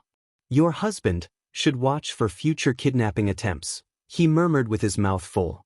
And when Shochan just snorted under his breath, the boy thought he had never felt more taken care of in his life. The hero sat quietly for a while, staring at the horizon, as if searching among antennas and metal rooftops for answers he didn't want to voice. His lunchbox was almost empty, yet he still held it on his lap, unsure what to do with his hands. Finally, almost reluctantly, muttered, with Hajime, "I'm not sure I said the right thing." He didn't look at Ulysses. "Comforting people isn't my strong suit." His voice was rough, tense. The kind he usually used to scare journalists and young interns. "You." Ulysses snorted. "Shochan, please." He brushed a hand through his hair as if needing to clear his view to look closer at the hero. "You know how it was? Yamakin was scared of everything, But when she saw you staring at those guys with burning eyes, she exhaled. As if you absorbed all her fear. Shoyuta furrowed his brows. Not irritation but surprise. You have an aura that can't be extinguished. One that tells people, Ulysses waved a hand, trying to grasp words escaping the air, that you've got it. That nothing can hurt her anymore. The boy smiled faintly. You're like All Might, but in your raw version. Not that whole smile propaganda, but more. Sit still, I've got this. And you don't even have to trust me because I'll handle it anyway. Eraser snorted, but not mockingly. More like disbelief mixed with amusement. It's very simplified. Maybe, the boy shrugged. But really, people know when someone is on their side. You don't comfort with words. You do it with presence. In the silence that followed, winds roared through the steel structures, emphasizing the stability of the moment. The dark-haired man cleared his throat as if to speak, then changed his mind. He chewed the last piece of tamagoyaki slowly, already a warning for Ulysses. Finally, the hero exhaled heavily. You know, he began, in his usual deep tone, you really don't maintain any professional posture when it comes to victims. The vigilante tilted his head slightly. Shochan continued, slowly, as if choosing every word carefully. No policeman would do that. No hero either. And what you said today, it's not textbook knowledge. It's personal experience. The vigilante didn't flinch, just tapped his claws on the lunchbox. Aizawa took it as permission to continue. I want to understand it, he added calmly, almost softly. Because Hajin reacted to you as if you were speaking her language. The language of someone who knows, not just sympathizes. Ulysses shrugged, creating a small distance. I can't be professional, he said dryly. I'm just me. Exactly. Shochan interrupted. You're yourself, perhaps too much. As if this topic is personally familiar to you. The smile painted on the vigilante's mask seemed to fade along with the more serious aura that overtook the boy. He observed the man the way he usually scanned a terrain, carefully, without haste, watching for things others might miss. Tell me something, Shochan. He began gently, unusually, with that cold, calm tone that could disarm and pierce at the same time. You and present Mike, do you live in a white marriage?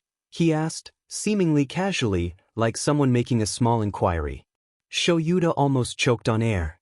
The boy could see that the hero was about to explode like a firecracker, but before he could spit out a defensive reply, the vigilante continued. I'm not asking out of curiosity, nor to mock. I'm asking because I want you to imagine something. Aizawa froze, as if someone had shoved a hand into his chest and squeezed his heart. When you are entwined, holding each other in a loving embrace, you probably think, or say, that your bodies belong to each other. That they fit. That they're safe. The man didn't breathe. The boy didn't even look at him. He kept speaking, gently, but without softening.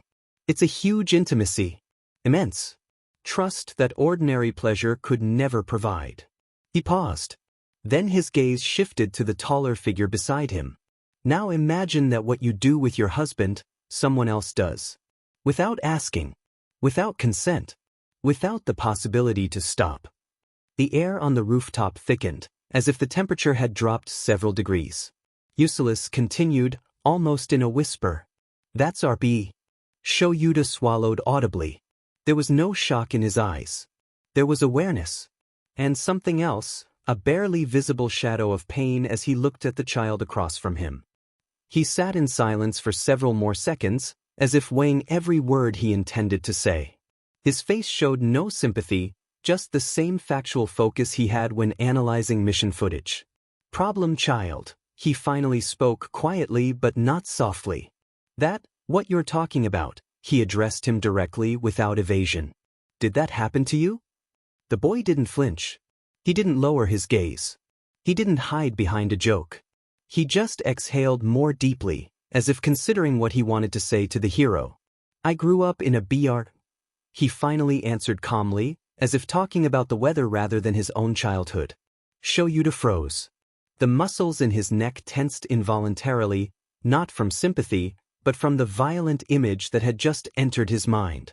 His hand twitched on the railing, as if he wanted to stand and go kill everyone still alive from those days. The vigilante noticed immediately. He raised his hand, not touching him, but as if placing an invisible barrier between them. "No," he said shortly, firmly. "Not like that." The boy shook his head before Aizawa could utter another syllable. "I was there to work," he explained more calmly. "Cleaning, bringing water, sometimes food. I carried blankets. Did things any kid could do if someone showed them." His voice softened, not out of emboldenment, out of respect for memories, for others, for old times. The girls watched me like lionesses. They wouldn't let anyone even look at me. Especially one. The boy's lips under the mask curved warmly. Shoyuta listened. Intensely. Without moralizing, without condescension. His eyes were dark and focused like before a fight. "In a place like that," Eucellus continued, "you see many things. And here even worse. The girls were smart. They taught me everything before I could see anything." He traced an invisible pattern across the rooftop with his hand. "That's why, from a young age, I knew what SEC and RPE were. Mental and physical torture that some find pleasure in. Things society calls taboo." For a moment he looked at the city, but not with the gaze of someone recalling a nightmare.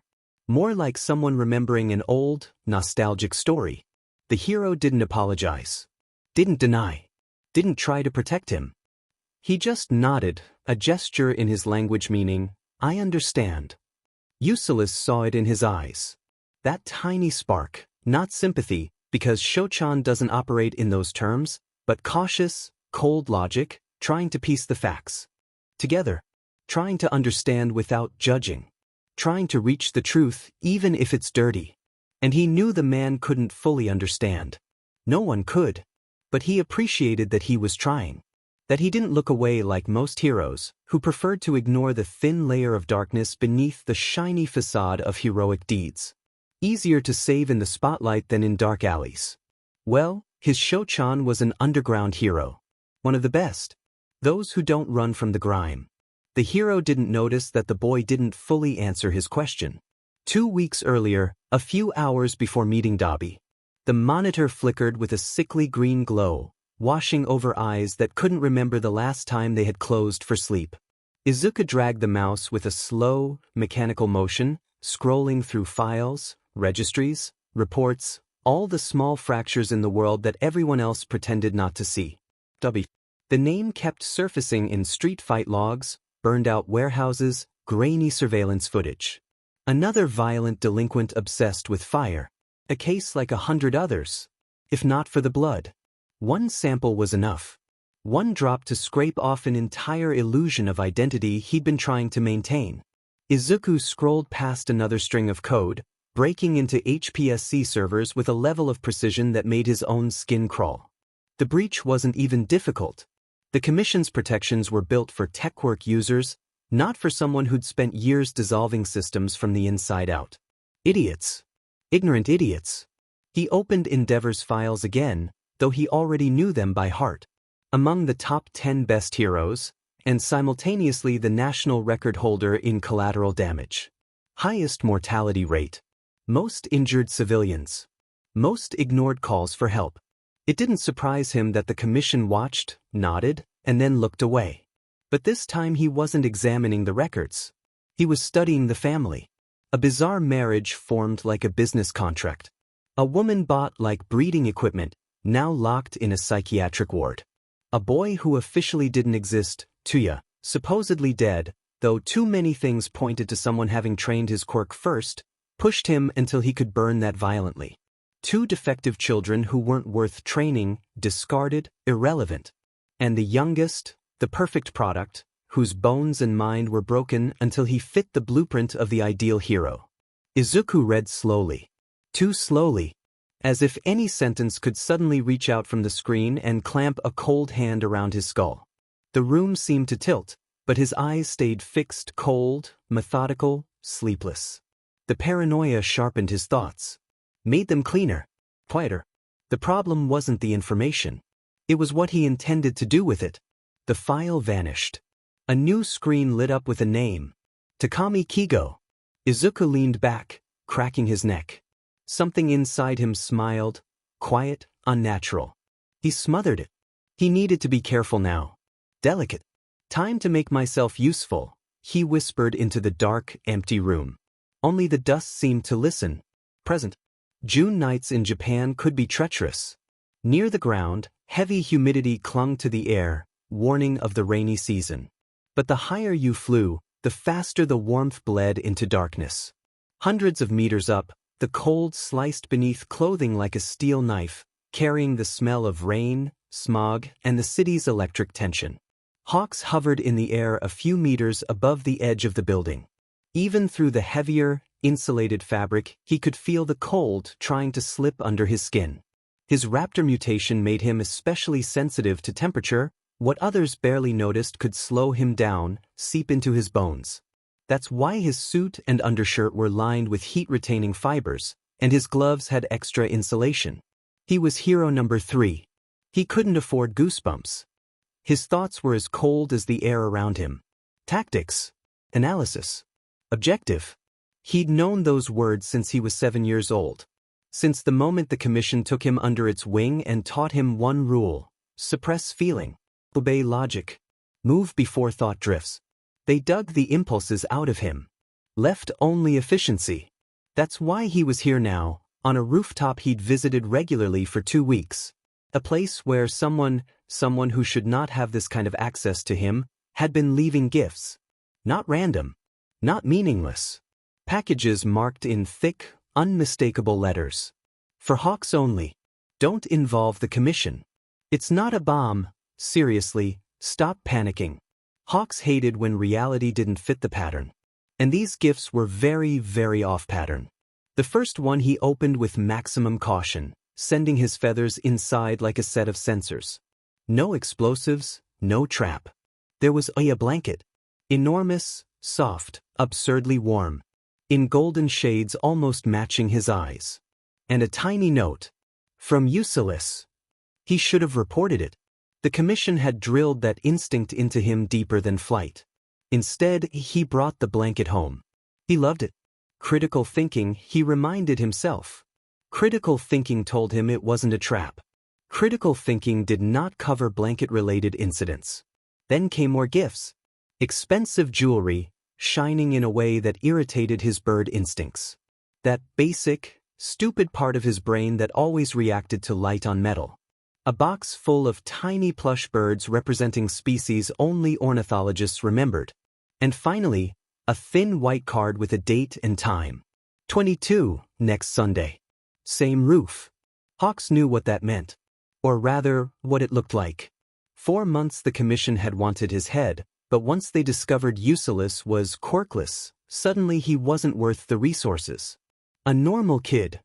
Irrelevant. Useless. They closed the case. No one asked Hawks what he thought.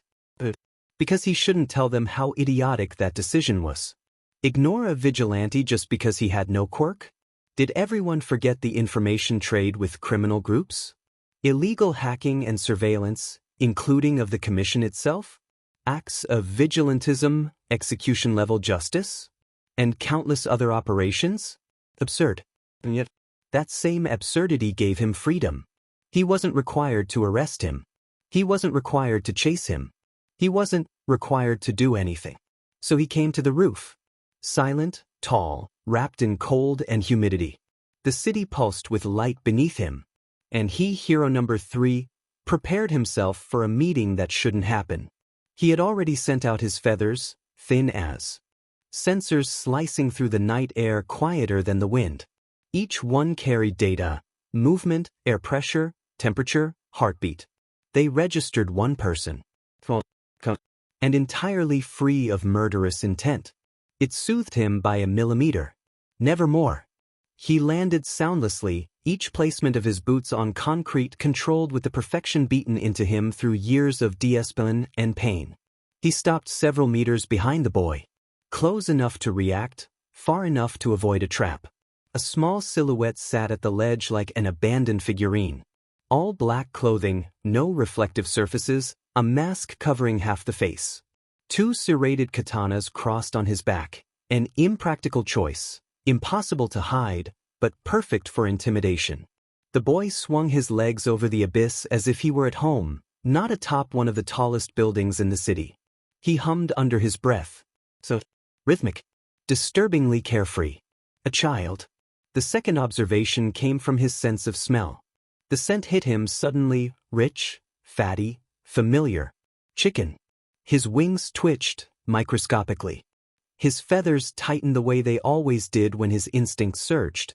Without years of brutal training, harsh, relentless, more like conditioning than anything else, they would have snapped shut, protecting his stomach like a young bird curling up. It was raw chicken. The worst possible smell.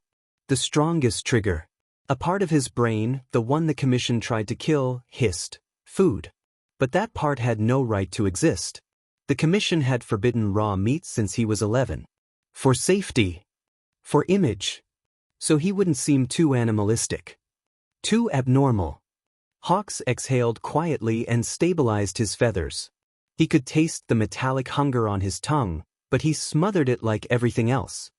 He raised his eyes to the boy. Ulysses knew he'd come. He knew Hawks would sense the smell. He knew it would tempt him.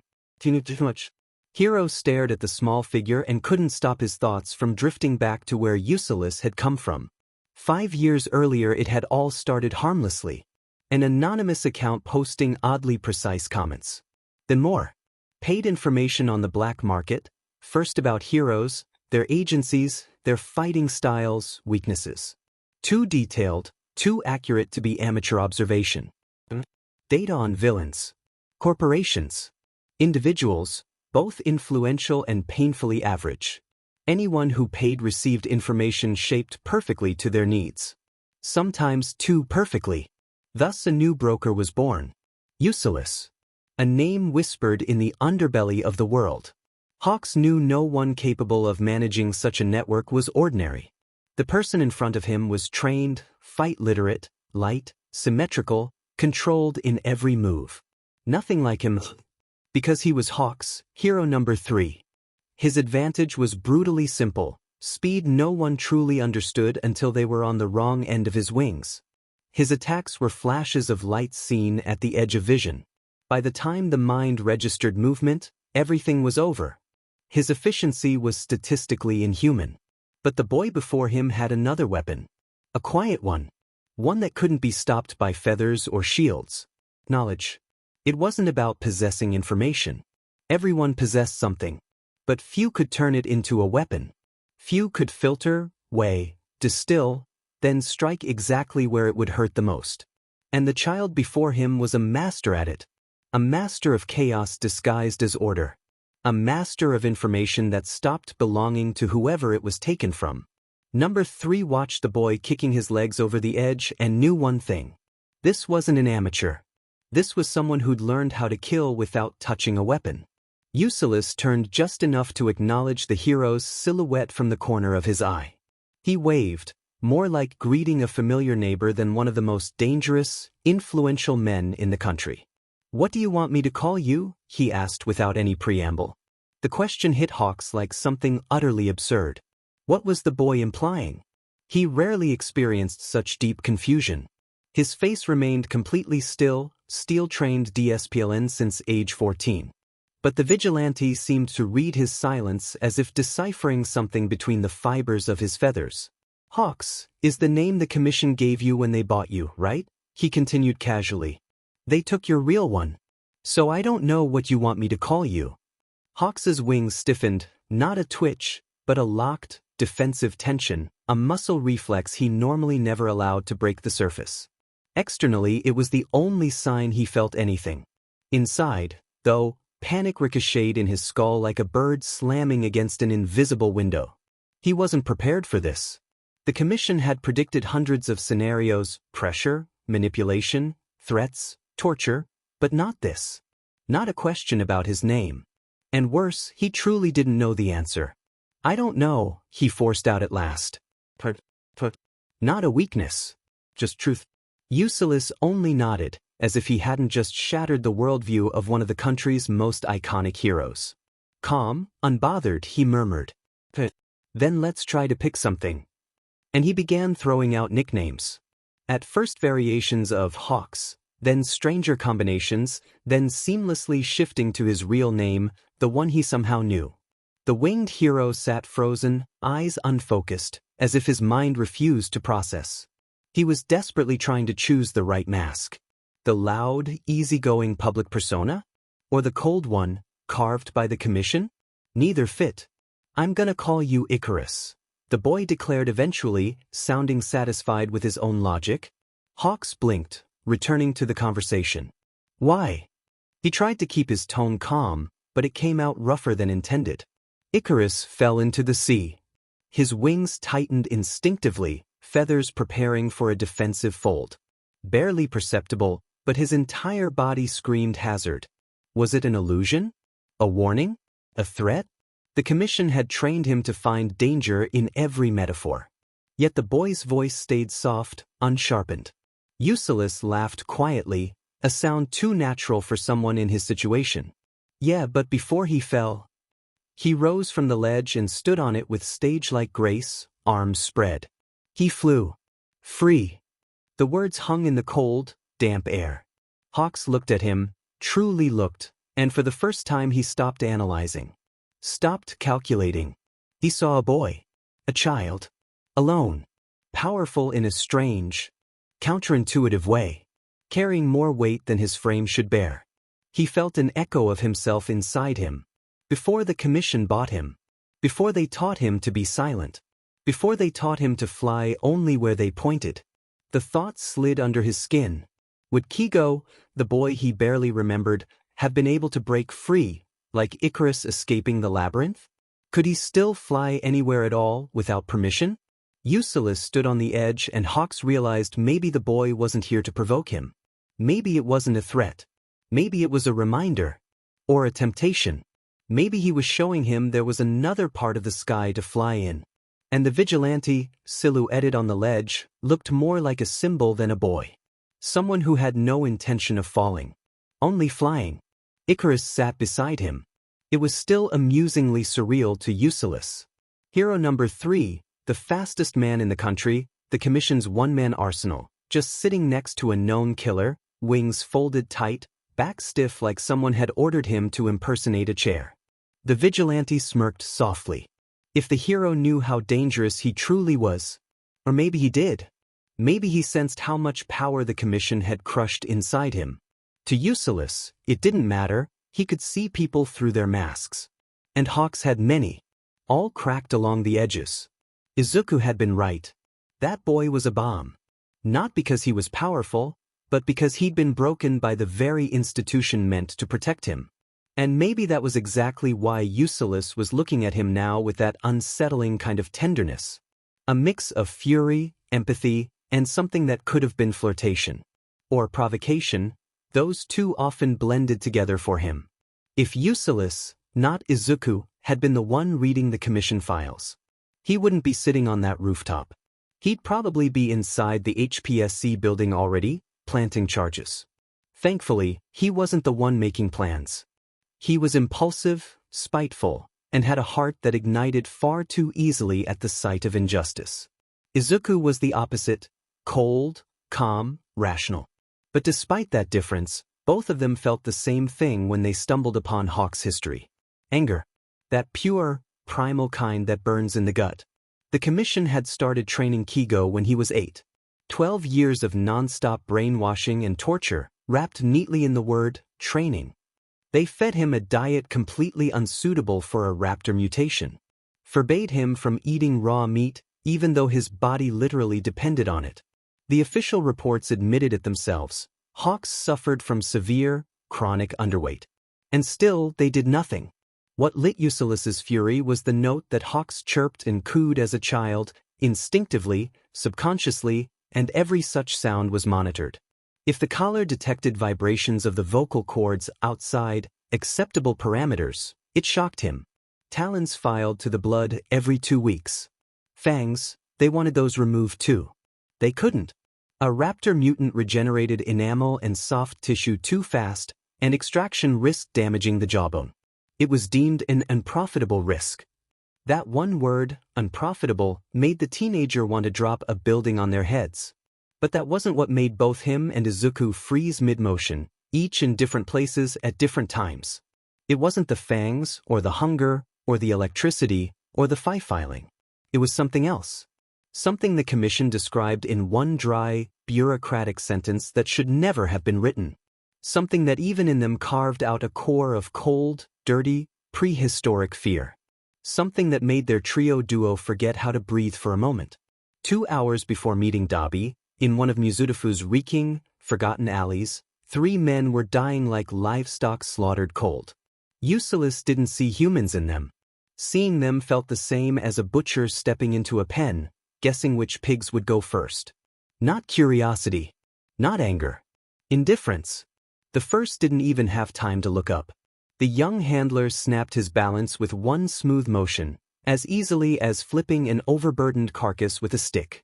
The man hit the ground like a bag of waste, with a grunt more like a squeal than a human sound. The second tried to run, but the boy was on him before he took 2 steps, grabbing him by the back of the neck like livestock trying to bolt, slamming him against the wall with a force that knocked the breath from his lungs like garbage forced out of a tied-up bag. The third, the oldest, begged. That was the only moment Ulysses felt something like emotion, not pity, but that cold, clean revulsion you feel when something worm-ridden tries to crawl toward the light. He grabbed him by the jaw and lifted, forcing the man to look him in the eyes. The man's face shook, twitching like a terrified animal before the stun. No. One word. A denial of worth. A denial of humanity. Then it went quickly. Each was stripped of movement, then breath, then everything else. Choking, breaking, silencing without hesitation, without mercy, without one wasted gesture. Their dying was short, chaotic, smothered. They didn't scream. They couldn't. And the boy didn't even break a sweat. He looked at their bodies for a moment, exactly the way one looks at spoiled meat tossed back into the bin because it isn't fit even for sale. It wasn't revenge. Nor justice. Just waste processing. Hawks pulled him from his thoughts with a short, dry gifts. Ulysses blinked, pretending he only now heard the question, though he'd caught it from the first syllable. Emichim? What were they for? The hero asked, frowning. A bribe? A payoff? Some kind of test. His tone was careful, but the tension showed in his feathers, ruffling just slightly, as if saying the question itself was risky. The boy snorted, amused. Oh, nothing that dramatic. I just read in your file that, well, you've never celebrated any holidays. Or birthdays. Not before the commission, not after they bought you. Hawks froze. Like someone had switched him off. A subtle tightening of the shoulders, a small pull of the wings. He didn't protest. Didn't ask how Ulysses knew. He just closed up like something had stung him. Ulysses smiled under his mask. He didn't back down. Didn't soften the subject. He just shifted his weight and nudged him with his elbow. Hey, it wasn't meant to be psychoanalysis. I just thought it'd be a nice gesture. He tilted his head. And what do you think of the blanket? The wool one. Hawks reacted instinctively, head tilting. Bird-like, feathers twitching as if assessing whether the question was a trap. It's warm, he managed cautiously. Almost unnaturally. Because it was made with my friend's quirk. Ulysses explained, waving a hand. And you know, Raptor Boy, I know your body temperature runs lower than a human's. That same blanket saved my life when I was little and had nowhere to sleep. It's a personal gift. Practical. And honest. Hero blinked, like he hadn't expected the answer to be so simple. And so personal. His feathers lifted slightly, like he was preparing to ask something he wasn't sure he was allowed to ask. The vigilante noticed immediately. The contrast between Hawks and his public image confident, fearless number 2, was almost endearing. From all the documentation, recordings, observations, Icarus had seemed genuinely likable. Worth knowing. Worth saving. Not that Ulysses thought he had any right to decide who deserved saving and who didn't. The murders in his file, those revealed and those nobody knew about, didn't spring from ideology. They didn't carry any grand philosophy. So why did he commit them? Well, that was a story for another day. For now, he lifted his chin and leaned slightly toward Hawks, letting his voice soften into something calm and soothing. You can ask whatever you want, Icarus. If I don't want to answer, I won't. But with me you can relax. You don't have to mask anything around me. The hero hesitated but listened. And my homelessness? The teen continued lightly, as if discussing the weather. Mentally, I became homeless at 4. Physically, a few hours when I was 6. And then for about 2 years when I was 9. Hawks went utterly still, as if he needed a moment to process that. Ulysses only tilted his head, smiling under the mask, warm, teasing, completely unashamed. You've got another question, Birdie? He purred, dragging the last word a little. 'Cause I know you've got patrol soon. Hawks didn't even twitch at the mention of patrol. Didn't bother pretending he was surprised the handler knew his schedule. But the faint tremor of his wings betrayed the question that had been prodding at him for minutes. That chicken, he began slowly. Did you give it to me to mess with me? His voice was cautious, not distrustful. More like someone who simply didn't understand why he'd been given something that contradicted his entire life. His wings twitched, as if they themselves wanted to retreat from the conversation. Ulysses didn't even try to hide the soft, brief laugh. Icarus, he sighed, as if the question were perfectly natural. I gave it to you because you need it. Because according to the commission files you're severely underweight. And I know from experience, though I work way less than a pro hero, that you don't have time for real meals. That on a good day you eat something fried or takeout or just junk. Hero number 3 stared at him unmoving. He didn't blink. Only the tension in his neck showed that something inside was beginning to crack. I didn't mean to insult you. Ulysses added gently. But that nutrient is something your body needs. Hawks looked away. Golden eyes flickered. Something in his posture was careful, perched between fear and curiosity, as if wondering whether he was even allowed to want something he'd always been denied. Shifting beliefs forged by torture was like trying to move a wall with your bare hands. It hurt. It didn't come naturally. The younger person saw it instantly, as if reading his mind, though nothing supernatural was needed. Just observation, empathy, and hard truth. You know, he said suddenly, leaning back on his hands, Gang Orca sometimes gets cravings for seal. Icarus looked at him sharply. His golden eyes widened, unsure whether he'd heard correctly. Do you think that's unnatural? That it makes him disgusting? Involuntarily, truly involuntarily, Hawks's wings opened a few centimeters. His body reacted faster than his thoughts. The vigilante laced the lunchbox next to him. No ceremony. No theatrics. Just put it where Hawks couldn't miss it. I don't care if you eat it or not, he said bluntly, standing up straight. I just wanted you to know.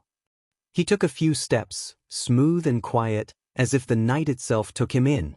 See you here. Don't worry. I'll get in touch. Ulysses vanished into the shadows like someone for whom darkness was home. And then he heard it.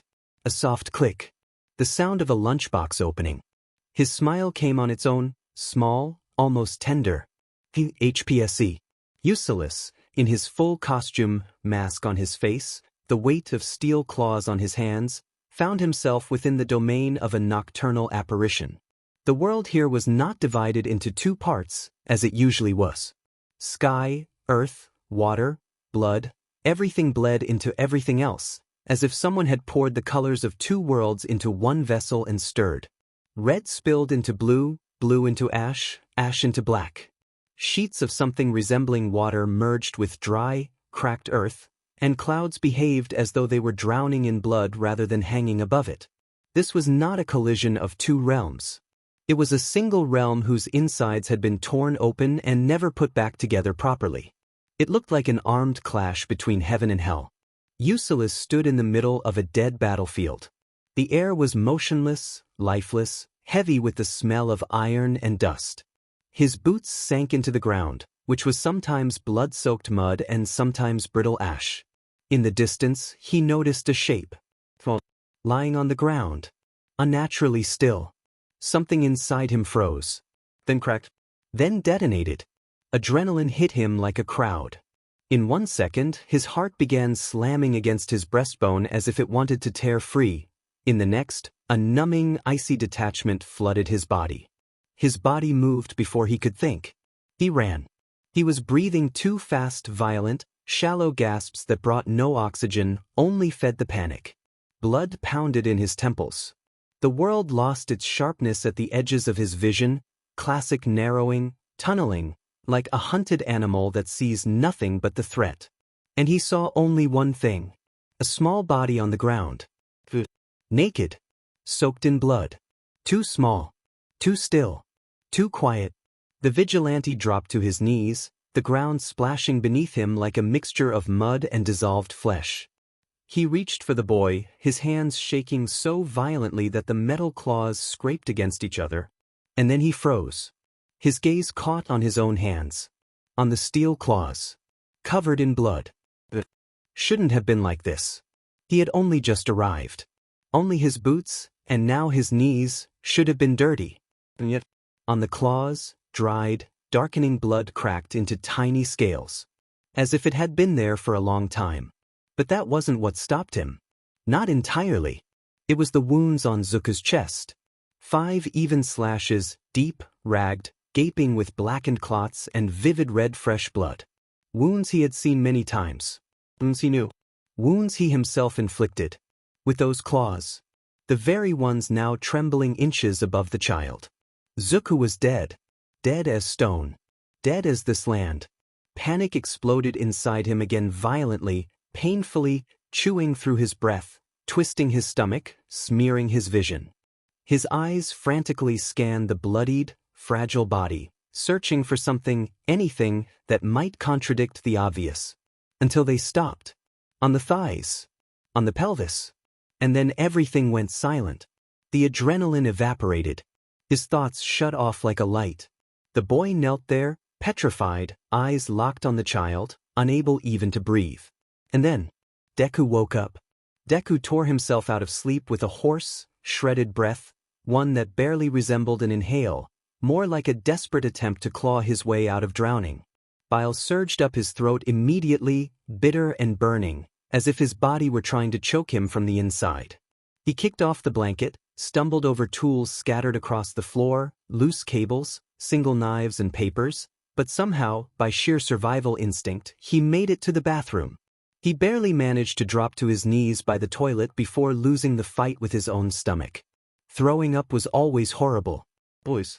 A universal nightmare where a person loses all control, where the body refuses to cooperate and becomes nothing but a bundle of muscles and reflexes. This time, it was worse. What came up was mostly water, coffee, and a cheap portion of yesterday's rice. The thin stomach contents burned his esophagus, hot and acidic like a corrosive fluid. With every convulsion, he felt like his lungs were about to tear free. He was used to eating very little. But his starvation wasn't just the result of lack of food, it was also because he couldn't keep anything down for long. Another cramp seized his stomach, sharp as a blow. The next wave hurled him back into porcelain's embrace. He gagged and choked, digging his nails into his thighs so hard that the pain pierced through the chaos in his head. He waited only for it to end. For something, anything to end. It lasted forever. Or a minute. In nightmares, time doesn't exist anyway. When his stomach finally stopped rebelling, Deku collapsed onto the cracked, cold floor. He lay there as if fighting the air itself. His hands clutched his throbbing, spinning head, trying to force his breathing into some kind of rhythm. Inside his skull, an orchestra of chaos still thundered, loud, merciless, out of tune. No. It was just a dream. Zuku's okay. He has to be. He's whole, he's safe, he had to make the world smaller. Like Izuku had taught him. 5 senses. An anchor for the brain when everything starts coming apart. The cold bathroom floor beneath his thighs. The rough paint under his palm. Cold. Solid. Hearing. His own broken, uneven breathing. The hiss of a television in a neighbor's apartment, through a wall thin as paper. Sight. The floor tiles. 5 horizontal. 6 vertical. All of them hand-painted black so the blood would be less visible. Touch again just to be sure. Sweat on his forehead. A shirt soaked through with sweat and fear, hanging off him like a sack. Bile in his mouth. Burning. Sour. That had to be fixed. He pushed himself up and flushed.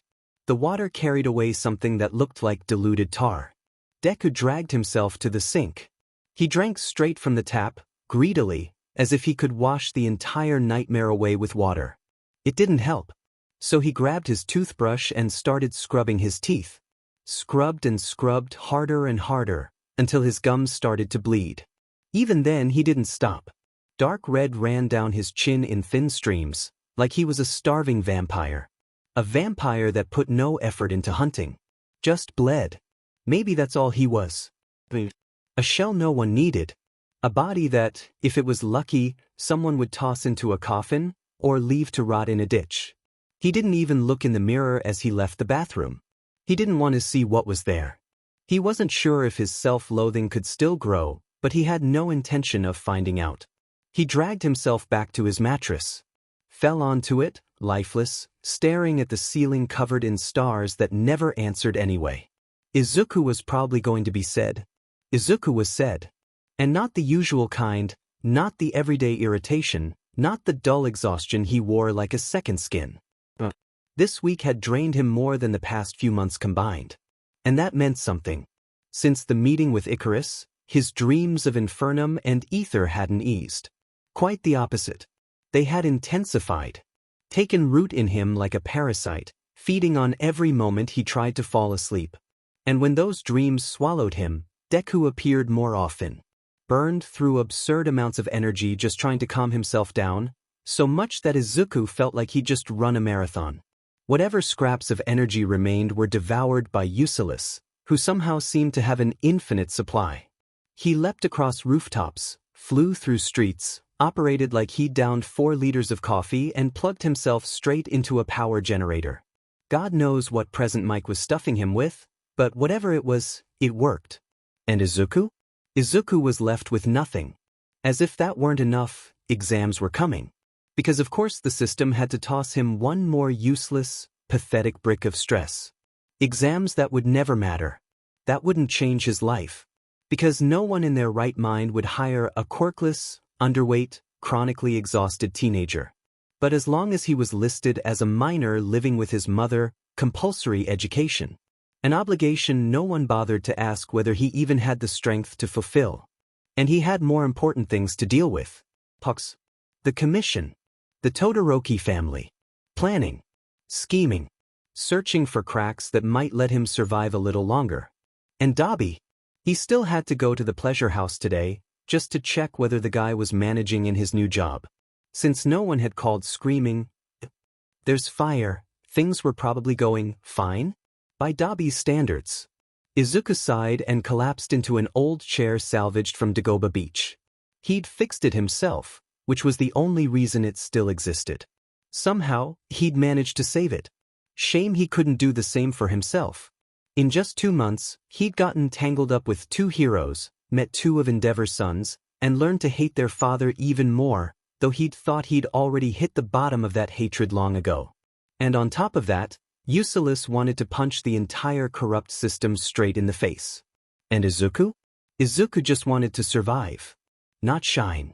Not win. Not change the world. He had no ambitions. No expectations. He wanted mediocrity. Routine.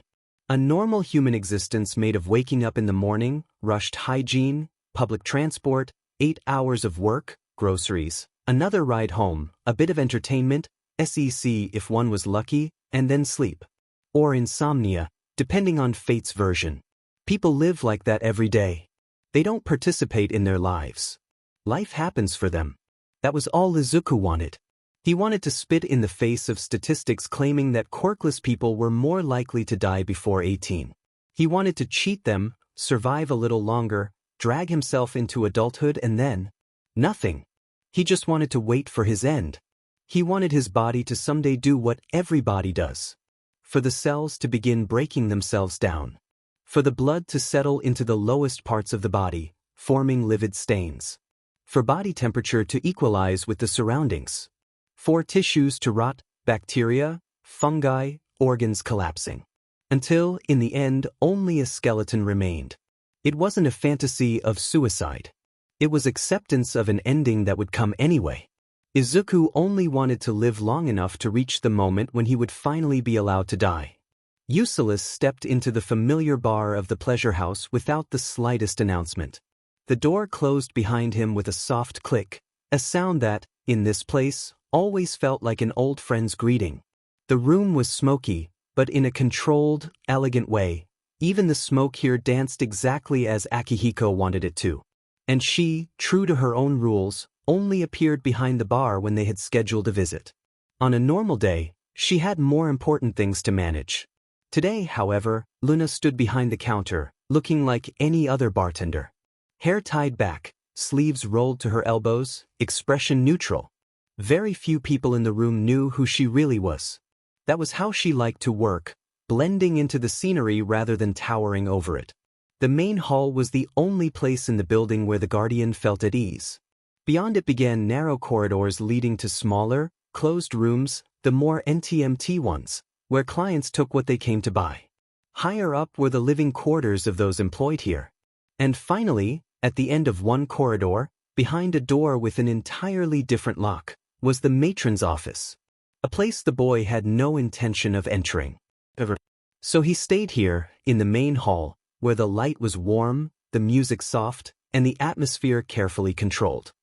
He leaned against the wall by the entrance, unnoticed, and allowed himself a moment to observe. He liked watching people before they noticed him. That was when they were most themselves. Dabi looked good. Come even. Relaxed but not lax. His entire body radiated readiness, that specific alertness of people who know their presence matters. It was easy to imagine that if even the smallest scuffle broke out on the floor, he'd be there before anyone could blink. The man stood at the bar, elbow casually resting on the counter, a cigarette between his fingers. Not just any cigarette, an expensive, branded one, bought for style rather than nicotine. A thin, elegant ribbon of smoke curled up from its tip. Luna smoked the same brand. With a distinctly feline smile, she verbally nudged him, teasing him like someone who knew she had every right to. Her jokes were sharp as claws, but laced with fondness. To the vigilante's surprise and delight, Dabi answered her in kind.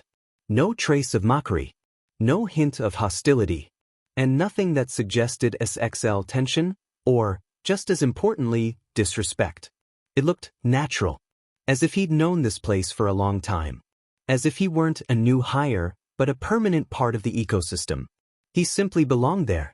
Eucellus felt a warm wave of satisfaction spread through his chest. As usual, he'd made an excellent decision. He moved like a shadow.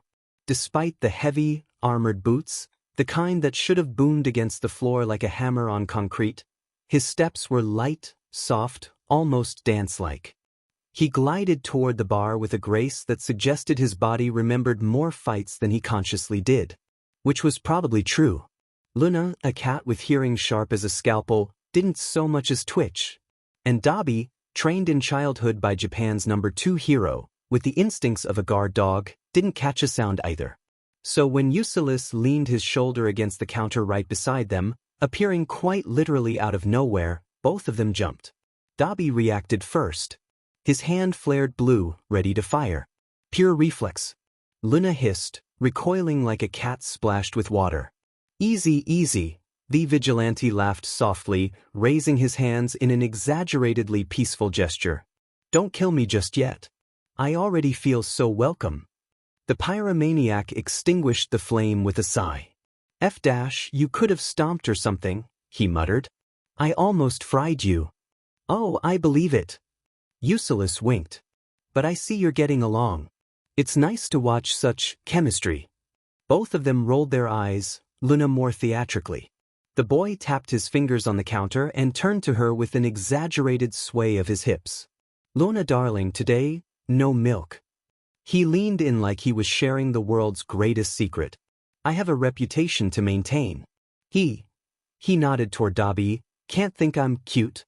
The guards snorted with laughter, and the owner smiled to herself as she reached for a shaker. Since you're here, I'll answer you right away, she said. Dobby's doing great. The girls genuinely feel comfortable around him. Almost friendly. Because, well, she glanced at the blue-eyed man with amusement, that he prefers men, so there's no tension. They feel safe with him. Dobby raised an eyebrow. You want me grabbing every other pair of melons or something? He muttered. With you, I'd gladly wrestle. Useless. Purred, dragging out the last word. The eldest Todoroki rolled his eyes, but the corner of his mouth twitched. You're impossible. I'll take that as a compliment. The boy flashed his teeth. The matron shook her head, still amused. And one more thing. Dobby is brilliant. He came up with the idea to hire trans women. They've got the strength and stamina of men, but women's sensitivity and psychology. Perfect for floor work and security. Silence fell. Useless froze mid-motion, like someone had just unplugged his processor. What? He burst out at last. How did he come up with that? I'm the criminal logistics genius here. Well, he just said it. Luna shrugged. That's brilliant. The vigilante grabbed his head theatrically. I'm offended. Personally. Deeply. At myself and the universe. Dobby leaned back from the bar, taking a drag from his cigarette. Sorry, sweetheart. Looks like I stole your genius role. Listen, if you outsmart me one more time, I'll dash. Useless flailed helplessly. I'll have to send you to Endeavor. I'd rather work here as a prostitute. Dobby muttered without blinking. Luna laughed so loudly that 3 people at the nearby table turned to look. The vigilante, meanwhile, looked like he'd just won the lottery of life. Anyway, he leaned forward conspiratorially, elbows on the counter. Speaking of heroes, I've recently made a friend. Really pretty. Not much younger than you, Dobby. His eyes narrowed behind his glasses in a way that said only one thing. Brace yourself, I'm going to tease you forever. Dobby raised an eyebrow, intrigued in the most unwilling way possible. A friend, huh? He drawled. And why should I care? Oh, sweetheart, because you'd like him. Useless savored the words like dessert. I'd love to invite him here someday. Thought maybe, you could meet. Akihiko straightened like a drawn wire. If Useless wants to invite someone here, her tail nearly bristled with curiosity. They must be exceptional. Who is it? The boy shrugged like he was stating the most mundane fact in the world. Hero number 3. Chaos erupted instantly. Dobby choked on smoke so hard that a jet of flame burst from his mouth, which Luna extinguished with a cloth like a professional firefighter. She, in turn, choked on her own cigarette, coughing loudly enough that the nearby table turned again. And Useless? He sat on a bar stool, swinging his legs in the air like a child on a swing, watching the chaos with the expression of a cat who just knocked over a vase and was waiting for the human's reaction. Oh, don't be so dramatic, he said at last, amused. It's just Hawks. The older man scoffed, but not immediately. First, he frowned, as if trying to decide whether the boy was joking or running yet another twisted test. You can't be serious, he said finally, his tone meant to sound firm, but edged with irritation. You're talking about the fastest hero in Japan. One of the most powerful people in the country. And what, you expect me to believe he befriended a wanted murderer? At just the sound of those words, the cat's tail twitched nervously. She tried to pass it off as irritation, but the motion was too sharp, almost a tick. Her eyes tracked the guardian, ears angling slightly sideways. To her, it didn't sound like a joke. It sounded like a probable disaster. And that made her tail bristle, despite her attempt at calm. Useless dragged his gaze over both of them, as if checking whether they were keeping up. Oh no, he replied lightly, as if commenting on the weather. Hawks didn't befriend me. I befriended him. He tilted his head, a shadow of a smile lifting one corner of his mouth. I like him. He's sweet and deadly. The perfect combination. The cat snorted, louder this time, more hysterical than mocking. Sweet? Are you Dash? She waved a paw through the air, like swatting away a fly. Have you lost your mind? You think you can bring that bird in here and everything will be fine?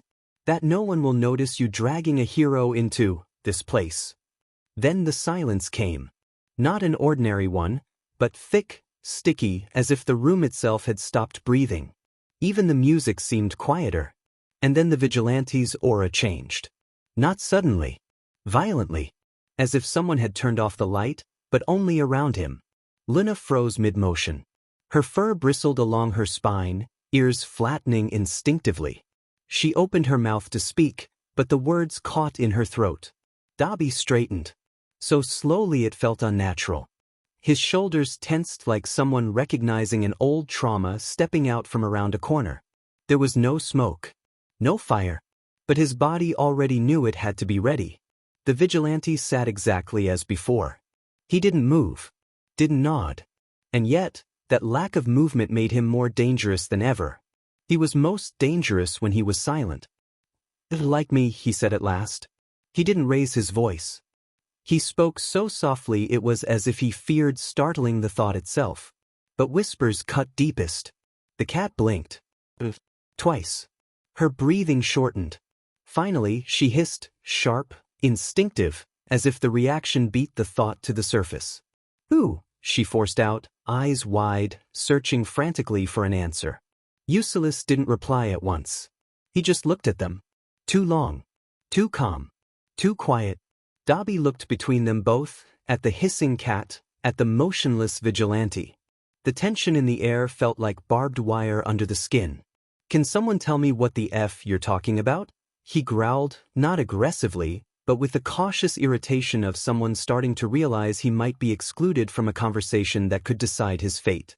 Finally, he turned his gaze on Ulysses. Narrowed his eyes. Tilted his head. "All right," he said slowly, in that lazy nonchalance of his. "Tell me, Ulysses, why do you think I'd like that bird?" It was exactly like someone sticking a needle into a pressure balloon. Too sudden.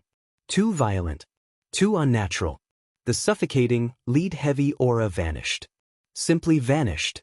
And Ulysses swung his legs again, as if only now remembering he was sitting on a bar stool. He bounced slightly in place, like a kid spotting something adorably stupid in a shop window. He smiled broadly behind his mask, completely oblivious to the fact that both of his companions had nearly had heart attacks. The music returned. Footsteps. Laughter.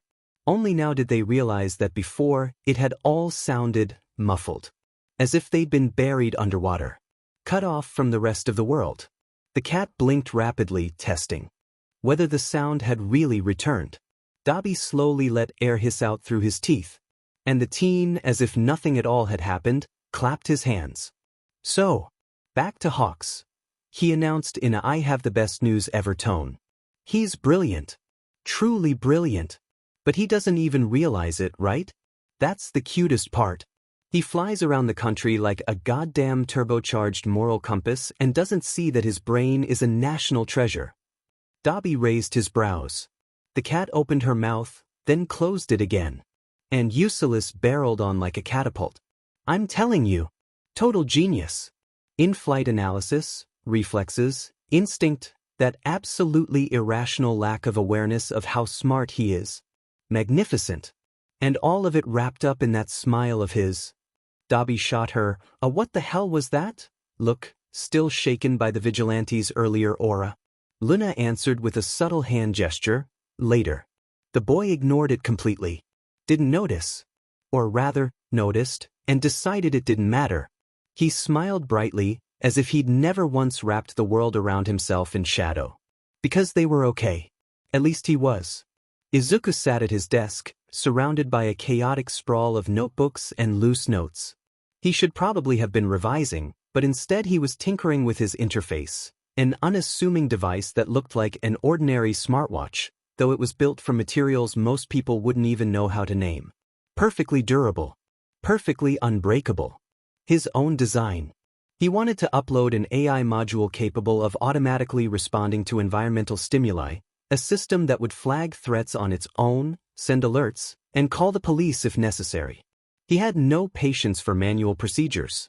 His mind moved too fast to waste time like that. Occasionally, his gaze flicked toward the laptop screen subtly hooked into the school network.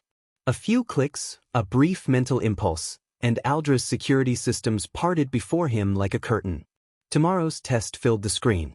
He scanned it without much emotion, mentally checking off question after question. Most of them were trivial. Knowledge came to him naturally, as if it were something eager to be claimed. Izuku loved knowledge. Loved it in a way that would have unsettled most people. Intensely. Voraciously. With an unrestrained hunger. Expanding, collecting, refining his skills gave him a pleasure that was almost physical. A familiar tingling bloomed in his brain, warmth spilling from the nape of his neck down to his fingers, as if every new fact were a touch that ignited him from the inside. As if his synapses had been made to burn. Ulysses experienced his joy differently. For him, it was pure biology, endorphins detonating through his bloodstream in response to motion, exertion, combat. Dopamine surged like a wave, raising his pulse, sharpening his senses, accelerating neural transmission. His muscles worked faster, his heart beat harder, his body felt light, nearly euphoric. Ulysses lived in a constant state of lack. He needed STMLTN to feel real. Izuku had the same thing. Only his drag was knowledge. He loved getting lost in dates, in the pages of history, in the way humanity repeated the same mistakes over and over. He loved geography because it allowed him to understand the world on a macro scale. Biology taught him about himself. Languages gave him tools to express what others couldn't even name. There was a hunger in him. An insatiable void with sharp edges that only knowledge could dull, even for a moment. School never satisfied that hunger. It never had. It taught him nothing he hadn't known for years. Maybe that was because, well, he didn't actually attend it. He studied on his own, at home, on his own terms. He showed up at institutions only to take exams, then vanished before anyone could try to talk to him. He would have dropped out long ago, if it were up to him. Cut it out of his life like everything else that was artificial, unnecessary, and time-wasting. But if he wanted even a chance at functioning as an active member of society, access to systems, opportunities, work, insurance, he needed paperwork proving he'd completed some form of formal education. Even though he doubted anyone would ever check or seek him out, there was a microscopic chance that suspending his education might attract unwanted attention. And that would be careless. He preferred to remain unseen, transparent, insignificant. Izuku lived in a small, stifling apartment in a worse part of the city, a place where streetlights went out more often than they should and the walls remembered the screams of previous tenants. Officially, he shared the place with his mother, who worked abroad. That was what the paperwork would say, if anyone ever checked. In reality, he'd bought the studio himself, with his own, hard-earned money. From underground jobs no one in their right mind wanted to take. It wasn't that his work made him rich. Far from it. Jobs came irregularly. Sometimes the pay was insultingly low, and some work he did for free because it had to be done. Or at least, that's what Ulysses claimed. And bills didn't wait. Rent came every month. So did electricity and water. Life didn't care whether Izuku had the means at the time. He had no steady job that guaranteed coverage of costs or even minimal security. And on top of that came expenses most teenagers wouldn't even be capable of understanding. Weapons, upgrades, equipment parts, software, sensory modules, materials that either didn't exist or weren't available on the legal market. He lived on the edge of stability, in the shadows, between two worlds, fully belonging to neither. It wouldn't be true to say he didn't care about the apartment. In reality, he cared for it in his own peculiar, chaotic way, making sure everything important had its place. The rest could drown in disorder. The walls were painted a muted, neutral color, scratched and chipped in places. A single bare bulb on a cord cast warm yellowish light, giving the room an NTMT, almost theatrical atmosphere. Instead of a bed, he had a mattress on the floor and a blanket, the same model he'd given Icarus, only in a deep, dark green. There were also countless plush pillows in shades of green and gray. So, comforting, quieting.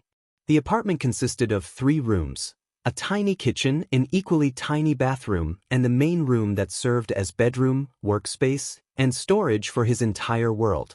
In that room, aside from the mattress, stood an old Victorian wardrobe, dragged in from a landfill, heavy, wooden, ornately carved, clashing sharply with the rest of the raw, modern space. Beside it stood a small desk, a massive bookshelf, and a long countertop that served absolutely every purpose imaginable. The wardrobe held all his clothes, almost exclusively black and dark green. In its deepest corner lay a box of jewelry and cosmetics. He used both. Growing up in a Beartle had taught him that appearance was never trivial. He didn't need to look socially acceptable, but he did need to look good. Control over one's presentation was a form of power. On the desk sat his laptop and half-finished projects, sketches, modules, incomplete tech configurations. The drawers contained a facade of chaos. Device parts, cables, stray notebooks, daggers, knives, ammunition, bandages, and the contents of an improvised med kit he restocked himself. As for the long countertop, anything placed there, even briefly, remained. Tangled wires. Stacks of papers and reports. Open books. Empty spray cans, chemicals, solvents. It was a living space. A disorder only he could read. The bookshelf, however, was his treasure. His true heart. It held everything. Heavy anatomy tomes, philosophy, mythologies, manuals, children's fairy tales, religious texts. The books were in various states, some new, others battered, spines bent, pages yellowed. But each was cared for. You could see it in the way they were arranged, how often they were opened, how they lived beneath his fingers. Izuku might not have had much. But this was his kingdom. Cramped, chaotic, but warm in the places that mattered. Because this was a place he had built himself. By hand. Step by step. Piece by piece. A shelter for someone who had spent his entire life standing in a constant draft. It was meant to be a place where he could feel safe from a world that had rejected him, used him, judged him, or ignored him. And from himself. That second part was harder. From the world, you could close the door. Turn off your phone. Hide in the shadows. But from yourself? You can't escape. No matter how fast you run, you always carry yourself on your back. That was why he tried so hard to make this space something more than just an apartment. He wanted every part of him, every persona, every instinct, every fear, every need to be able to breathe here. For no fragment, no version of him to feel rejected. The boy who loved soft things. The shadow that hunted at night. The child who still longed for a dream that was never meant to come true. The strategist who thought too fast, too sharply, too intensely. Each of them had a place here. Each had a corner of their own. Each could be silent, sleep, analyze, or tremble without fear of being seen. This wasn't a studio apartment. It was a refuge. The only place on earth that truly belonged to him. To them. Izuku stood in front of the gates of Aldra Junior High, looking up at a building that resembled every other school in this part of the city. A rectangular block. White walls stained faintly yellow by years of rain and dust. Rows of windows reflecting the sun. A rusted fence enclosing the yard. Tall trees lined the sides, barely concealing the cramped field and concrete paths leading to the entrance. The building had stood there unchanged for a decade, wearing the same neutral facade that successfully masked the monotony and routine of school days. The boy drew in a breath, a caustic thought forming in his mind. A place where childhood dreams go to die. Every smile here was forced. Endless repetition of rules. Every classroom filled with young minds meant to conform, get lost in patterns, and grow into mediocrity. He let out a quiet scoff. Good thing I don't have to go here. As he stepped inside, he could feel the teacher's eyes on him, sharp, contemptuous, as if they could judge everything from the color of his eyes to the way his hand brushed the edge of a desk. He knew it wasn't about the eyeliner or the piercings that softened his natural invisibility. It was contempt aimed at his quirkless existence, a status that made teachers treat him like air, malicious, dismissive, yet never fully ignorable. The kids here? They'd be even worse. Laughter, gossip, clumsy attempts to stand out, all those microdramas that, to him, were laughable, childish, sometimes downright pathetic. Izuku walked down the hallway with quiet confidence, observing his surroundings from a distance, like someone who had already beaten the game and was now entering a space where every move was predictable and banal. He crossed the threshold of the teacher's lounge, a room that smelled of stale coffee, paperwork, and resentment. One of the teachers, tall, gaunt, with the expression of a man who hated his job and despised his students even more, looked up from a stack of documents. The disdain in his gaze was more eloquent than any words. Without speaking, he jerked his chin toward a pile of test papers resting on the edge of the desk. Izuku didn't flinch. He moved slowly with his usual nonchalance. Sat down. Took out a pen. He could feel the teacher's eyes on him, sharp, impatient, like a hawk waiting for its prey to blink. "He thinks I'm going to cheat," flashed through his mind with bitter irony. The corner of his mouth twitched almost imperceptibly. "Of course I am," he finished silently, leaning over the paper. "But I already did it yesterday when I hacked into your database." The paper hadn't even touched his hands yet, and he already knew every question and every answer. Someone in a similar situation, living alone, operating under a criminal identity, with police scrutiny heightened around quirkless 14-year-olds, might deliberately get a few answers wrong just to avoid suspicion. But one trait they all valued without exception was intelligence. Izuku had no intention of playing the idiot now, not even for a single false answer. Of course, he marked every answer correctly. He would have answered them right even if he hadn't known the questions beforehand. He barely studied the textbooks at all, only skimmed through them to see if there was anything genuinely interesting inside. Wonder what that said about the education system. Izuku left the school once the exams were over, a dark hoodie pulled low over his eyes so that only the shadow of his face was visible. He weaved between groups of students, avoiding their curious glances. He wanted to reach the gate as quickly as possible, slip through it and disappear into the safe anonymity of the street. Then he froze mid-step. There by the gate stood a familiar silhouette. His heart stuttered, though his body betrayed no sign of it. And then he vanished. At least, that was how it might have looked to anyone watching. He muted his presence, reducing it to an absolute minimum until he became nearly imperceptible to human senses, then silently shifted behind one of the trees. Bakugo Katsuki, Zuku's childhood friend, Deku's former tormentor, the one who had given him his name.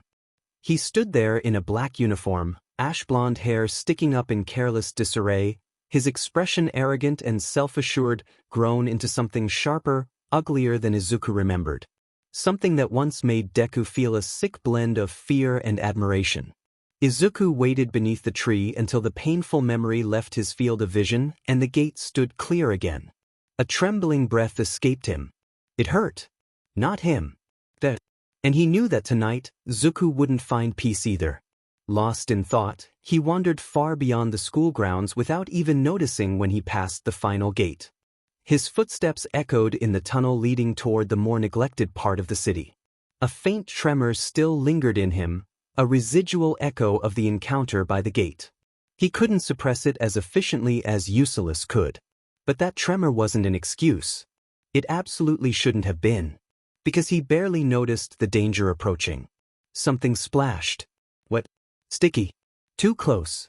From the canal crawled a mass of liquid filth and sewage, like a living nightmare poured up from beneath the city's skin. The teenager recoiled instinctively, nose wrinkling in disgust. He truly despised quirk-based discrimination. But what the hell? "You'll make a perfect suit to hide in, kid," the amorphous mass wailed in a hoarse voice. Fantastic. Literally exactly what he needed today. But Izuku wasn't defenseless. Never was. Heavy boots reinforced with steel. Sleeves hiding knife straps. There was a contingency plan for everything, even if none of them explicitly accounted for a disgusting pile of sentient sludge with a strangulation FTSH. The mass lunged.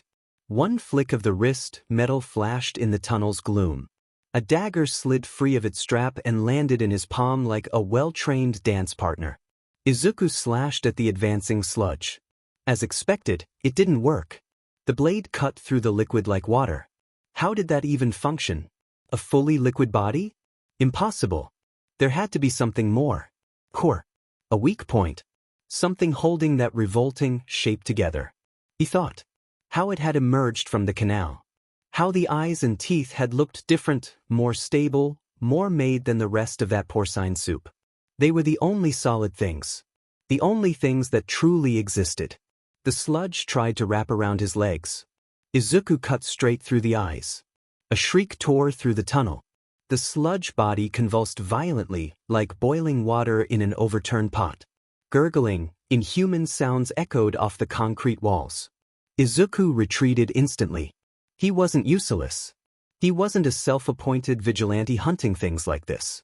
He possessed a strong, rational survival instinct. First thought? Get the hell out. He turned, ready to run, when, don't be afraid. You're safe now because I am here. The boy genuinely froze. All Might. In full, deafening, neon-bright glory, blocking half the tunnel with his entrance like a hero torn straight from a poster. Izuku had the overwhelming urge to sit down and ask the universe who, exactly, he'd offended today. A thunderous, Texas smash shook the tunnel. Air exploded in a shockwave that ricocheted between the walls as All Might, wrapped in his excessive, plastic heroism, shot forward like a missile. The problem was he also sent Izuku straight into the wall. The impact stunned him. Black swallowed his vision for a moment. When consciousness returned, it brought with it an intensely irritating addition, All Might's enormous hand patting his cheek. Or rather, slapping it. The teenager reflexively shoved the hand away and sprang to his feet, far too quickly for someone who had just had a face-first meeting with concrete. He looked around. The tunnel was empty, and All Might stood there in that idiotic heroic pose, entirely unfazed. Izuku didn't know what a genuinely worried hero looked like, but he doubted some sludge pervert had ever been a real challenge for him. All Might. Zuku's favorite hero. Deku's favorite hero. Izuku had long since stopped idolizing heroes. They weren't knights from legends. They were people. People who chose a profession. People who craved fame, money, status, praise. Some acted out of altruism, but many? Hero society had its dirty side. And it loved to hide it. And Izuku wanted to judge it for himself. So far, All Might wasn't making the best impression. He'd let him get hurt. He hadn't given first aid. He hadn't even called an ambulance. You're awake, came that manic, triumphant tone that practically hurt the ears. Izuku looked up at him. Sorry about that. I didn't mean to drag you into my justice. I usually take better care of civilian safety, but it turns out the city's sewers are very difficult to navigate. Bonus points for apologizing. Very few heroes did that. Anyway, you helped me greatly. Thank you. I caught the villain. All Might shouted, holding up 2 2-liter bottles filled with green sludge. Izuku squinted. How in the living hell did that even work? Well then, I must take him to the police. Stay out of trouble. Until next time. And that's when the problem appeared. There was absolutely no universe in which Izuku grabbed All Might. That was something smitten Deku would do. Or something Useless might do, purely out of curiosity, just to see what would happen. And yet, before he even consciously registered the movement, he was already hanging in the air, clinging to the hero like someone begging for their life. Hey, what do you think you're doing? All Might exclaimed, trying to gently pry him off. I love my fans, but this is a bit much. Are you encouraging me to commit suicide? Izuku yelled, disgusted with himself, the situation, the universe. Oh, my apologies. I didn't think of that. All Might admitted, and instead of pushing him away, held him steady. Great. Wonderful. Perfect. After several terrifying seconds of flight, with the wind trying to tear his lungs out, they landed on a random rooftop. All Might set him down and immediately started backing toward the edge. That was very reckless, my boy. I hope you'll manage to get down. I don't have time to take you back to the ground. Wait. Izuku shouted. I can't. All Might called back, already turning away. Can someone without a quirk become a hero? The words came out louder than he intended. He practically shouted them. But it was the only thing that could stop him. The sound followed. Steam began to pour off All Might. Thick, steady, like vapor from an overheated kettle. It billowed outward, completely obscuring him. When it cleared, where the towering All Might had stood moments before was now a thin, gaunt, pale man with sunken eyes. The boy stared at him blankly, like his brain was trying to reconcile two images that utterly refused to align. When the hero started coughing up blood, Izuku moved automatically. He crouched beside him. "Don't come closer," All Might rasped, trying to push him away with a frail hand. "I'm checking for internal bleeding." Izuku replied in the tone of someone whose emotional exhaustion had just reached critical mass. "I'm fine, Kagash." The man doubled over, coughing harder. Izuku's hand moved carefully but decisively, beneath the ribs, along the side, then to the abdomen. The skin was cold, hollow, lacking resistance, as if beneath it there was nothing. His fingers brushed rough scar tissue. He looked up, meeting the eyes of the symbol of peace. He sighed long and tired. "You don't have a stomach." All Might stiffened, then slowly pulled up his costume, fully revealing the scar. It was massive, irregular, jagged. The skin around it resembled old, burned fabric, pink, white, bluish. It looked like a bite, or an explosion, or both. "A fight 5 years ago," he said quietly. "Knee of the toughest opponents I ever faced. My lungs were damaged too. That's why I can only maintain this form for 3 hours a day." Izuku looked at him. Not frightened, not shocked, just disappointed. "You're an idiot." All Might choked on air. "Excuse me?" "An idiot." The boy shrugged, as if stating the most obvious fact in the world. "You should retire. Or at least reduce your workload. You should have constant medical supervision, and instead you're out here playing savior while you can barely stand. You work like you're a machine." He paused. "You're not. All you have is a ruined body." All Might stared at him wide, like no one had ever dared say that to him before. Izuku stood and brushed off his hands. "Society relies on you, and it shouldn't. One person doesn't save the world. Systems do. But the system teaches people to rely on you so much that you start forgetting your—" He hesitated, searching for the word. "Human." Silence fell. Then All Might laughed. "So genuine." Briefly interrupted by another cough of blood, but real. "You have a tongue like a scalpel, young man," he said, wiping his mouth. "And I believe it's the first time in a long while someone has spoken to me like a man, not a symbol." Izuku glanced at him sideways. "You're not that bad." All Might nearly choked in surprise. Then laughed again. "Thank you, young one." There was sincerity in his voice. And something like relief. Steam began to surround him once more. In seconds, his frame filled out again, muscles swelling as if someone were inflating a human pump. All Might tilted his head, his muscular form trembling faintly, as if even holding it was a strain. "You asked me something, didn't you?" he said with a crooked smile. "I may not hear well when I explode." Izuku opened his mouth, and no sound came out. For a second he simply stood there, like he'd been unplugged from the world. A strange cold settled between his ribs. Why had he even asked? It wasn't logical. It wasn't practical. It wasn't reasonable. And yet, the question had been burning in his throat since the moment the hero stood before him on that rooftop. Maybe he'd spent too much time with a certain underground hero who looked at him like he was slicing reality open with his eyes. Maybe it wasn't Izuku speaking now, the part that had learned how to function in this twisted daily life. Maybe it was Deku. Or maybe Izuku had finally dared to step forward. Or maybe it was Izuku Midoriya himself asking, of course, not for himself, but for both of them. For the two parts buried so deep he sometimes pretended they didn't exist at all. For the pieces that still hadn't accepted so simple and so cruel reality. So when he raised his eyes to All Might, he wasn't speaking as just one version of himself. "Can someone without a quirk become a hero?" he asked. His voice was steady, but it sounded like 3 people asking at once. All Might froze. The expression on his face, that confident, muscular mask, softened so suddenly it was like someone had taken it off entirely. His powerful shoulders sagged slightly, and the wind moving across the rooftop stopped being mere background noise. For a few seconds, he didn't look like the symbol of peace. He looked like a man the question had genuinely hurt. Escaped his lips softly, far too softly for All Might. That is a very difficult question, my boy. Izuku didn't look away.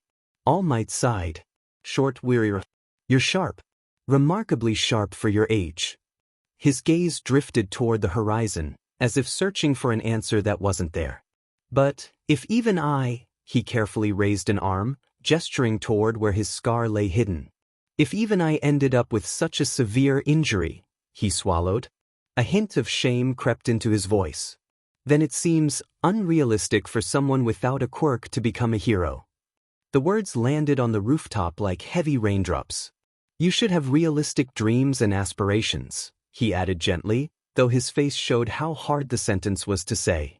You're truly capable. You could accomplish so much. A strange silence settled inside Izuku. All Might looked at him once more, as if to make sure the boy understood.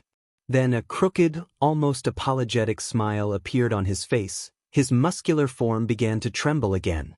I must go now. A hero's work is never done. He tried to sound cheerful. Perhaps even for himself. He transformed back fully in a violent burst of steam. He rose, ready to launch skyward, but hesitated for a second at the edge of the roof. See you around, young one, he called, though this time his voice lacked certainty. And then he was gone, leaving Izuku alone, with a question that did not belong only to him. At least he was nice, Deku said. Izuku stood at the edge of the building, his arms resting against the cold metal railing. Heights had never impressed him. The hoodlum. Since torn loose by a violent flight with All Might lay in disarray against his back. Green hair danced in the chilly gusts, carrying with them the scent of exhaust fumes, wet asphalt, and metallic dampness. The city pulsed beneath them like a massive, exhausted organism, one that had long since lost the strength to regenerate. Nice. Ulysses scoffed, his voice edged with that familiar, predatory contempt, devoid of humor. He was about as nice as Himmler, who worried about his ass because not all of them, like him, could kill without batting an eye.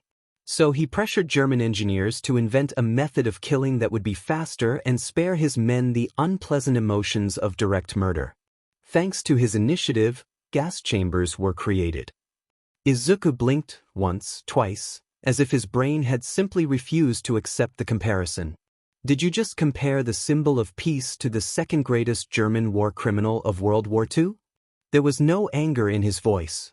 Only quiet, exhausted disbelief. The kind that comes when something is so absurd you don't even have the energy to be offended. He finally let out a heavy sigh.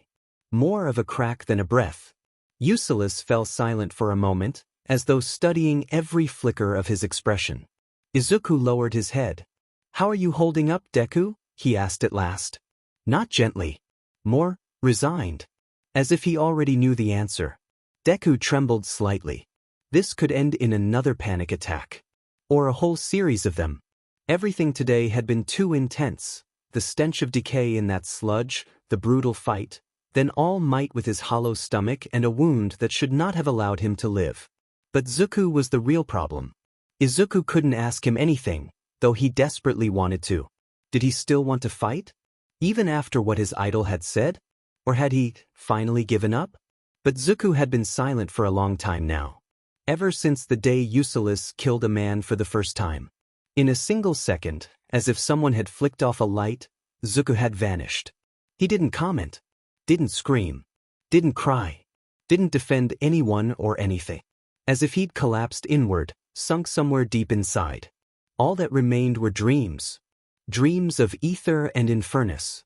Of two poles of the same soul, one pure, the other burned. Of gleaming wings and ashes. Of a boy who begged for light, and a boy who had long since grown used to the dark. Sometimes ether reached out a hand to him, but he was too far away. Sometimes infernus whispered in his ear that it was already over. And Zuku stood between them. Like a bridge. Izuku didn't know whether that meant Zuku was asleep. Or whether he would never wake up again. Izuku, I think that question should be asked of you. Deku said quietly. The words sank into him like something soft, but heavy. He froze, fingers tightening around the edge of the railing. The wind suddenly felt colder. Was Izuku okay? Of course he was. Of course. He had never had any aspirations of becoming a hero. All Might had called him intelligent and wise, that much he'd known for a long time. But he also knew that even genius couldn't break the system when someone had his status. When you were nobody. When the law saw you as nothing but a loophole to be filled. So why was Deku asking him? It was Deku who had made Useless start saving people. It was Deku who kept reminding him of Zuko and his dream of becoming a hero, a dream that, to Izuku, had always felt like a buried artifact, long destroyed, buried deep, dead. And yet the question had been asked. And yet Deku was looking at him. Izuku opened his mouth, trying to come up with an answer, any answer, when sudden, sharp explosions tore through the silence like detonations inside his skull. A deep orange flash reflected in his eyes. Deku froze. And then shouted with horrified certainty. That's Kakin. Deku would never mistake those explosions. Never. Their rhythm, their color, their heat, everything was burned into his memory like a scar. And those too he had. He was still so shaken that the vigilante reacted first. Izuku Useless? Plunged a hand into his pocket. He pulled out a yo-yo, the same one Eraser had looked at with suspicion far too often. And for good reason. It wasn't a toy. The string was made from the quirk of one of the underground's deadliest assassins, a woman with a spider mutation, capable of producing fibers stronger than steel. Threads that could hold the weight of an adult human. Spider silk that had inspired climbing rope engineers, thin, flexible, and nearly impossible to break. Izuku hooked the yo-yo onto the railing of a nearby building. The line snapped taut, and he launched himself from the edge like a projectile. He shot across rooftops, light, fast, silent. Like an arrow. Like a shadow. With practiced ease. He slid down the side of a building and landed directly at the site of the explosion. A crowd of onlookers had gathered below. From the corner of his eye, he registered the heroes. Death Arms, Mount Lady, Backdraft. But his attention immediately locked onto the familiar, disgusting mass of sludge holding a furious blonde boy trapped inside it. All Might must have slipped off when I grabbed him, flashed through his mind. Death Arms' shout snapped him back to reality. We don't stand a chance. There's no one here who can stop it. We have to wait for someone with the right quirk. Something inside him detonated. They weren't going to do anything. A little longer without oxygen and Bakugo could suffer brain damage. The villain was blind now, which eliminated one of his weaknesses. He didn't know where the attack would come from, but he was made of sludge, dirt, and water, which meant the teenager moved. The villain could never saw him coming, but he felt it very clearly when something small, cold, and metallic pressed into his body. And then he felt everything at once. Electrical paralysis. Pain too overwhelming to dissect. Convulsions rippling through his formless body. While the villain seized, the green-haired boy was already pulling the choking blonde free from the softening mass. It was a risky plan. It might not have worked. He could have electrocuted the villain. And Bakugo. And himself.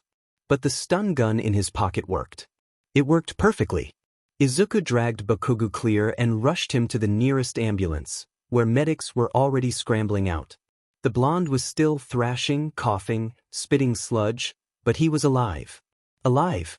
Because Izuku had made it in time. So, did the heroes thank him? Of course not.